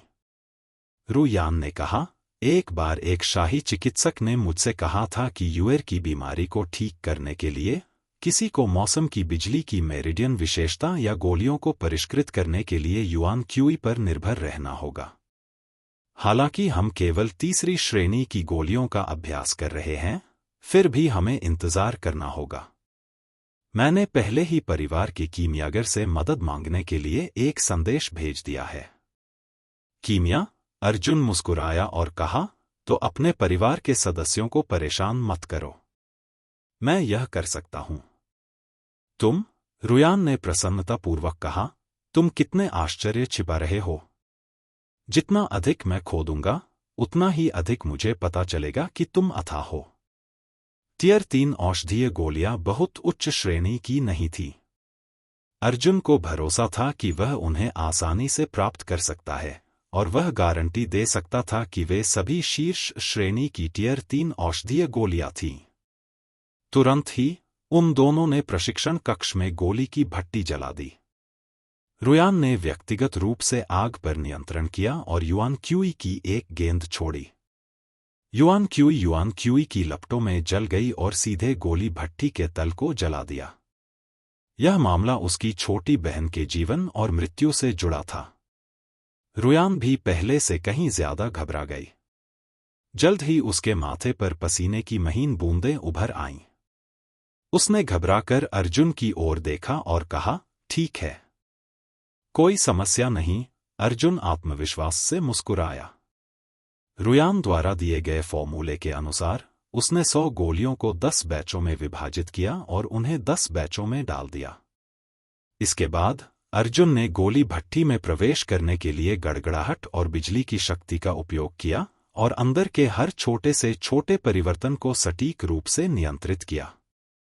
सच बताऊं तो रुयान शुरू में अभी भी बहुत घबराया हुआ था, क्योंकि 100 तरह की स्पिरिट जड़ी बूटियों को एक साथ प्रशिक्षित करना एक बेहद जटिल प्रक्रिया थी। अगर एक भी गलती होती तो सारी स्पिरिट जड़ी बूटियां जलकर राख हो जाती। हालांकि जैसे जैसे अर्जुन की गोली शोधन की प्रगति गहरी होती गई, उसके चेहरे पर अभिव्यक्ति घबराहट से आराम में बदल गई, फिर आश्चर्य में, फिर अविश्वास में और अंत में सदमे में। एक के बाद 100 से अधिक आध्यात्मिक जड़ी बूटियां गोली भट्टी में डाली गईं और एक भी आध्यात्मिक जड़ी बूटी खराब नहीं हुई। हे भगवान! रुयान को बहुत आश्चर्य हुआ। युवा मास्टर जियांग का कीमिया के तापमान पर नियंत्रण एक एम्पायर कीमियागर के बराबर है। नहीं, बल्कि एम्पायर कीमियागर से भी ज्यादा भयानक। धमाका! भट्टी का ऊपरी हिस्सा खुला और उसमें से ताजी गोलियां निकलीं। हर गोली हल्की लाल रोशनी से चमक रही थी। यह वाकई तीसरी श्रेणी की गोली थी, और यह शीर्ष श्रेणी की गोलियों में से एक शीर्ष श्रेणी की गोली थी। रुयान ने उन गोलियों को पकड़ लिया और खुशी से चिल्लाया, आखिरकार मुझे वे मिल गईं। वर्षों की कड़ी मेहनत के बाद मुझे आखिरकार उम्मीद दिखी। अर्जुन ने अपना पसीना पोंछा और उसे देखा। लगभग 300 हैं, है ना? क्या यह पर्याप्त है? रुयान ने उत्साह से सिर हिलाया, बस 100 काफी हैं। युवा मास्टर जियांग, मैं नहीं जानता कि आपका धन्यवाद कैसे करूं। अध्याय 39 तेजी से बढ़ाए। अर्जुन ने अपना हाथ हिलाया और कहा, यह बात मुझे अभी बताना बहुत असामान्य है। रुयान ने गंभीरता से अपना सिर हिलाया और कहा, नहीं, तुमने यूएर को बचाया, यह मेरी जान बचाने के बराबर है। रुयान ऐसी महान दयालुता को कभी नहीं भूलेगा। 3 सिग्नलिंग ऑर्डर हैं। वे मेरे खून और युआन क्यूई से भरे हुए हैं। आप मुझे किसी भी समय संदेश भेज सकते हैं। अर्जुन ने संदेश लिया और उसे गंभीरता से रख दिया। जाओ, जल्दी करो और लिटिल यूर को कुछ गोलियां दो। मुझे घर जाना है, उसने कहा। वे दोनों जागीर में अलग हो गए। अर्जुन को एक पवन पीछा करने वाला घोड़ा मिला और वह जल्दी से ब्लूस्टोन टाउन वापस चला गया। विंड चेजिंग स्टैलियन एक ज़ियांटियन फर्स्ट स्टेज राक्षसी जानवर था। यह राक्षसी ऊर्जा का उपयोग करके लंबी दूरी तक बेतहाशा दौड़ सकता था। इसकी गति ज़ियांटियन क्षेत्र के मार्शल कलाकार की गति के बराबर थी। यह एक बेहद महंगी वस्तु थी। यह विंड चेजिंग कोल्ट विशेष रूप से मजबूत था। इसका सिर से पूंछ तक 2 झांग लंबा था और इसके खुर पीछे से 8 फीट लंबे थे। इसका पूरा शरीर काला था और यह बेहद शक्तिशाली था। अर्जुन विंड चेजिंग स्टैलियन पर सवार होकर हवा के साथ आगे बढ़ रहा था। वह केवल यह महसूस कर सकता था कि दोनों तरफ का दृश्य तेजी से पीछे हट रहा है। जियांग मनोर में लौटने के बाद उसने एक त्वरित नजर डाली और ब्लैक शार्प पर्वत श्रृंखला की ओर भागने से पहले थोड़ी देर के लिए अपनी मां के साथ बातचीत की। जियांग कबीले का उद्योग व्यवस्थित रूप से बढ़ रहा था। जियांग नान को इस सब के बारे में चिंता करने की कोई जरूरत नहीं थी। अब उसे जो करने की जरूरत थी वह था एक ऐसी जगह ढूंढना जहां कोई और उसकी बिजली के प्रति प्रतिरोध को बेहतर बनाने में मदद न कर सके। अतिव्यापी ब्लैक शार्प पर्वत श्रृंखला। यहां अर्जुन को आसानी से एक सुनसान जगह मिल गई। आवश्यक उपकरणों की व्यवस्था करने के बाद उसने लगातार 3 गहरी सांसें ली। यह शुरू होने वाला है। मुझे उम्मीद है कि इस बार मैं बड़ा सुधार कर पाऊंगा। यह सामग्री खोजने में मेरी कड़ी मेहनत के लायक है। जब उसने देखा कि आसपास कोई नहीं है तो उसने 3 मीटर लंबे कालस्केल वाले भारी चाकू से जमीन पर 20 मीटर गहरा एक बड़ा गड्ढा खोद दिया। यह गड्ढा पहले ही पहाड़ के अंदरूनी हिस्से में गहराई तक घुस चुका था। फिर उसने गोली की भट्टी को गड्ढे में डाल दिया, खुद भी गोली की भट्टी में कूद गया और पहले दिन ऊपर मिट्टी दबा दी। यह पुष्टि करने के बाद कि वह सुरक्षित और स्वस्थ है, अर्जुन ने संतोष में सिर हिलाया। वह गोली भट्टी के अंधेरे में था और उसने एक पत्थर की खाल की गोली अपने मुंह में डाल ली।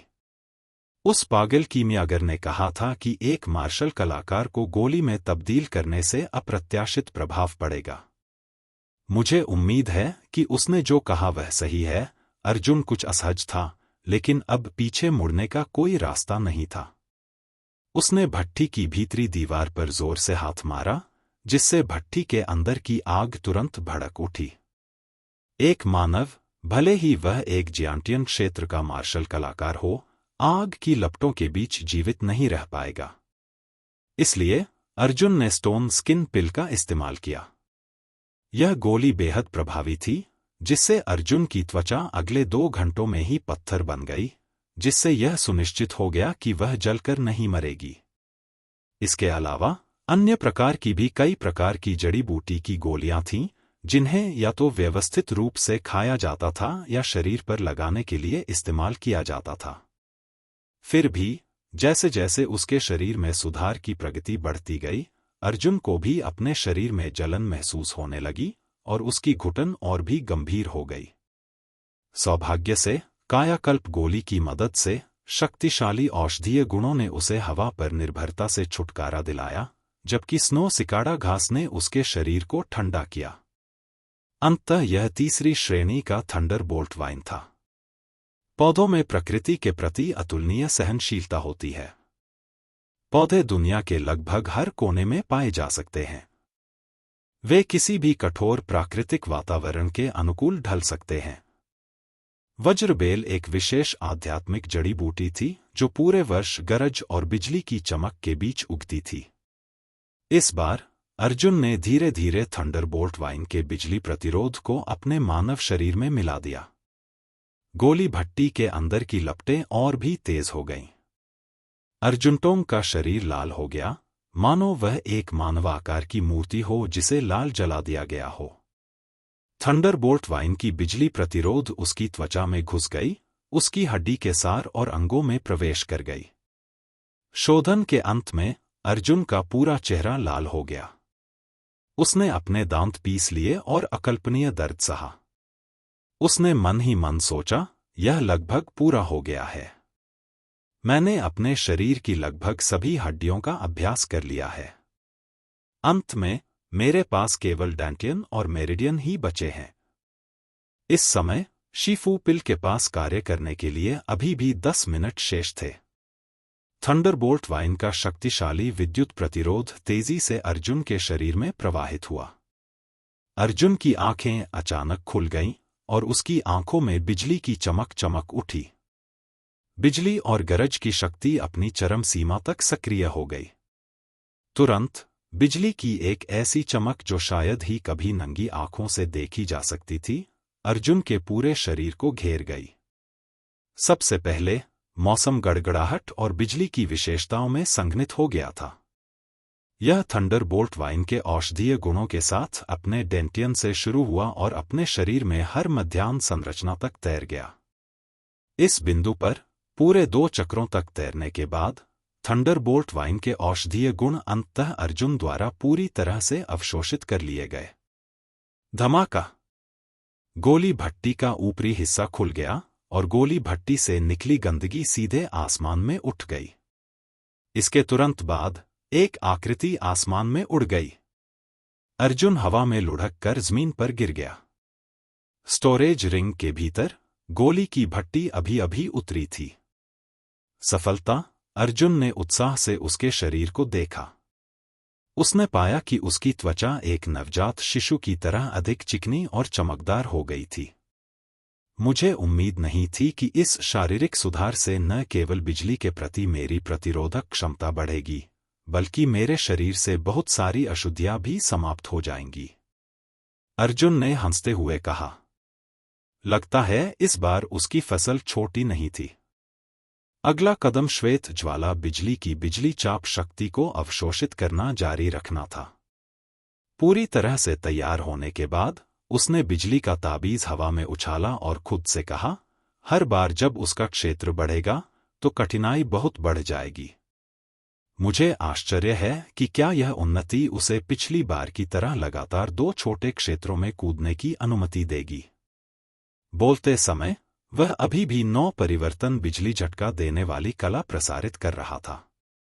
उसके शरीर में शक्तिशाली आह्वान शक्ति सफेद ज्वाला बिजली को बुला रही थी। एक पल में बिजली का ताबीज टूट गया। नंगी आंखों से दिखाई देने वाली सफेद बिजली की परतें बिजली के ताबीज के चारों ओर लिपट गईं। आसपास की हवा जोर से गरजने लगी और सारे पेड़ टूटकर बिखर गए। मुझे आश्चर्य है कि बिजली के स्रोत को वास्तव में अवशोषित करने में कितना समय लगेगा। अर्जुन ने एक सांस ली और लापरवाही से अपना हाथ लहराया, जिससे एक सफेद बिजली का बोल्ट उड़ गया। जब बिजली का बोल्ट अर्जुन के शरीर को छू गया तो अर्जुन की आंखें चौड़ी हो गईं और उसकी आंखों में तीव्र बिजली चमक उठी। एक पल से भी कम समय में बिजली की चाप की शक्ति अर्जुन की त्वचा, मांसपेशियों और हड्डियों के हर इंच में पूरी तरह से प्रवेश कर गई थी। वास्तव में अर्जुन दर्द से बोला, उसकी अभिव्यक्ति थोड़ी विकृत थी। यह चाप दूसरे चाप का था। पिछली बार यह दूसरे चाप को अवशोषित करने में पूरी तरह से विफल रहा, और इस बार बिजली का प्रतिरोध वास्तव में काम आया। अर्जुन को साफ साफ महसूस हो रहा था कि उसे कितना दर्द हो रहा है, लेकिन यह पिछली बार से कहीं बेहतर था। कम से कम उसकी मांसपेशियों में अभी तक ऐंठन नहीं हुई है। उस चाप में निहित भयानक बिजली की शक्ति पहले की तुलना में और भी अधिक तीव्र और मधुर थी। यह शुरू हो रहा है। अर्जुन की पुतलियां सिकुड़ गईं और उसने महसूस किया कि उसका क्षेत्र ढीला हो गया है। ज़ियांटियन तीसरी परत, ज़ियांटियन चौथी परत। सफलता! इतनी जल्दी! अर्जुन का दिल धड़क उठा। तीसरे और चौथे स्तर के बीच की दूरी दूसरे और तीसरे स्तर के बीच की दूरी से कहीं ज्यादा थी। फिर भी वह इतनी जल्दी पार करने में कामयाब हो गया। अध्याय 40 कुछ हासिल करना। हालांकि इस बिजली के चाप की शक्ति अभी भी 90% से अधिक थी और इसे अभी तक अर्जुन द्वारा अवशोषित नहीं किया गया था। जहां तक दर्द की बात है तो वह उसके उच्च साधना क्षेत्र के कारण थोड़ा कम हो गया था। हालांकि यह कमजोरी सिर्फ एक बूंद की तरह थी। इससे बाहर निकलो। तुम्हें इससे बाहर निकलना ही होगा। अर्जुन के मुंह के कोने फड़कने लगे और उसकी मांसपेशियों में अनजाने में ऐंठन होने लगी। बिजली की हिंसक शक्ति अर्जुन के राज्य को तेजी से सक्रिय कर रही थी। दो छोटे राज्य। अर्जुन इतना दुखी था कि वह अब बोल नहीं सकता था, इसलिए वह केवल अपने दिल में खुद से ही बुदबुदा सकता था। हालांकि लगभग 90% बिजली के बोल्ट अभी भी अर्जुन के शरीर के अंदर थे और उसके स्वीकार किए जाने की प्रतीक्षा कर रहे थे। क्या यह दूसरी बिजली पहली से कहीं अधिक शक्तिशाली है? अर्जुन चौंक गया। एक छोटे से क्षेत्र की वृद्धि ने पहले ही अर्जुन के शरीर को भर दिया था, जबकि दो छोटे क्षेत्रों ने उसके शरीर को पूरी तरह से संतृप्त कर दिया था। क्या तुम रुकना चाहते हो? शायद वह किसी दूसरे छोटे क्षेत्र में पहुंच जाए। उसका इरादा रोकने का था, लेकिन ज़ियांटियन का 5वां स्तर अभी भी पर्याप्त नहीं था। भूल जाइए, मास्टर बनने से पहले आपको बहुत कष्ट सहना पड़ता है। अगर दूसरे लोग ऐसा करने की हिम्मत न करें, तभी वे सच्चे विशेषज्ञ बन पाएंगे। मुझे विश्वास नहीं होता। अर्जुन ने अपने दांत भींच लिए। चांदी के दांतों की दोनों पंक्तियां गिरने वाली थीं। वह अपने दिल में दहाड़ उठा, दिव्य स्तर की प्रतिभा निश्चित रूप से इतनी बुरी नहीं है। मैं और अधिक समय तक टिक सकता हूं। का। उसकी त्वचा पर बारीक दरारें उभर आईं। दरारों से लाल खून रिसने लगा। जब दरारें खुलीं, तो चट्टान के टूटने जैसी अजीब सी आवाज सुनाई दी। वास्तव में उसकी आंखों से खून के आंसू बह निकले। मैं थोड़ी देर और रुक सकता हूं। अर्जुन ने अचानक अपना मुंह खोला और अपने गले से दहाड़ निकाली। ज़ियांटियन, 6ठा स्तर। सफलता। मैंने सचमुच 3 छोटे दायरे पार कर लिए हैं। अच्छा नहीं। अर्जुन अभी वहां पहुंचा ही था कि उसे एक गंभीर समस्या का पता चला। वह पहले ही अपनी सहनशक्ति की सीमा को तोड़ चुका था, जिसके कारण उसकी चेतना तेजी से कम होने लगी। इस समय अर्जुन घबरा गया और पीला पड़ गया। वह थंडर कल्टीवेशन तकनीक के 9 परिवर्तनों के संचलन को रोकना चाहता था, केवल यह पता लगाने के लिए कि उसकी चेतना बहुत तेजी से कम हो गई थी और पर्याप्त नहीं थी। यह खत्म हो गया है। अर्जुन के होश खोने से पहले यह एकमात्र शब्द था जो उसके दिमाग में कौंध रहा था। धमाका। बिजली फट गई, जिससे बिजली का एक गोला बन गया जिसने अर्जुन के पूरे शरीर को ढक लिया। इस समय अर्जुन वज्रगेंद के केंद्र में सपाट पड़ा हुआ बेहोश हो रहा था। अर्जुन को नहीं पता था कि वह कितनी देर से बेहोश था। उसे बस इतना एहसास था कि वह कई बार बेहोशी की हालत में जाग चुका था। हर बार जब वह जागता था, तो वह केवल कुछ सेकंड तक ही जीवित रह पाता था और हर बार उसे यातना सा दर्द महसूस होता था। वह बिजली की शक्ति से इस तरह नष्ट हो गया, मानो वह नारकीय नरक के अनंत चक्र में फंस गया हो। यहां तक कि जब वह जागा, तो उसे एहसास हुआ कि वह वास्तव में जागा नहीं था। इसके बजाय वह आधी जागृत और आधी सपने की स्थिति में था। उसे ऐसा लग रहा था कि वह अंतहीन अंधकार में है और उसके शरीर में केवल एक ही अनुभूति है, दर्द। दर्द इतना भयानक था कि वह जी नहीं सका। उसका दिल टूट गया था और वह अंधेरे में दहाड़ता रहा। उसे ऐसा लग रहा था कि उसका शरीर टूटने के कगार पर है। पहले तो उसकी त्वचा फटी हुई थी, लेकिन अब उसके शरीर से त्वचा के टुकड़े गिर रहे थे। खून के धब्बे से वह लहूलुहान हो गया। उसकी मांसपेशियों में विघटन के लक्षण दिखाई देने लगे तथा उसके आंतरिक अंग शीघ्र ही नष्ट हो गए। मुझे उम्मीद नहीं थी कि लालच के कारण ऐसी जगह पर मरना पड़ेगा। अर्जुन ने चुपचाप आह भरी, लेकिन उसे अपने किए पर कोई पछतावा नहीं था। अगर वह लड़ने की हिम्मत नहीं करता तो क्या उसे फिर भी आदमी माना जा सकता था?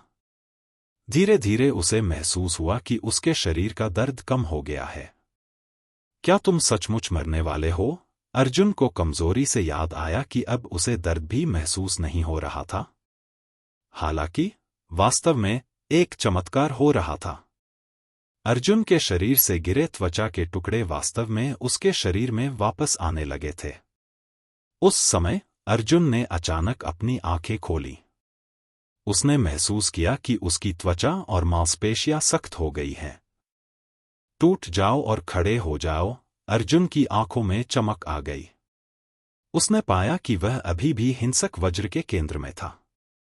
इस प्रकार उन्होंने यह निष्कर्ष निकाला कि वे केवल कुछ सेकंड के लिए बेहोश हुए थे, लेकिन संवेदी दुनिया में यह कई दशकों तक का समय था। उसके पास भावुकता से आहें भरने का भी समय नहीं था। तभी उसने निर्णायक रूप से थंडर के 9 रूपांतरणों के मंत्र को रोक दिया। बिजली की वह क्रूर गेंद जल्दी ही बिखर गई और बिजली के बोल्ट में बदल गई। फिर बिजली के बोल्ट छोटे छोटे चापों में बिखर गए और हवा में गायब हो गए। जहां तक अर्जुन का सवाल है, वह अचानक हवा में उछला और जमीन पर आ गिरा। धमाका! इस बार लैंडिंग बहुत ज्यादा जोरदार नहीं थी, लेकिन इससे जमीन हिल गई। उसके पैरों के नीचे एक गोल दरार वाला छेद था। वह छेद काला हो गया था। मेरे शरीर में अभी भी बहुत अधिक मात्रा में बिजली की शक्ति बची हुई है। अर्जुन ने अपनी आंखें थोड़ी सी सिकोड़ ली और आकाश की ओर थंडर क्लैप की तरह देखा। उन्होंने बिजली की अनमोल शक्ति को अपने दांतियन में सुरक्षित रखा और साथ ही अपने शरीर में मौजूद बिजली की सारी अतिरिक्त शक्ति को भी बाहर निकाल दिया। धमाका!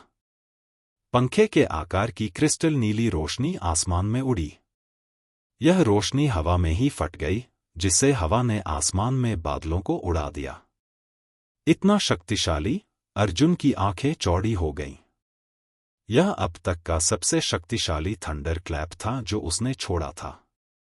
ऐसा लग रहा था कि सच वैसा ही था जैसा उसने अनुमान लगाया था।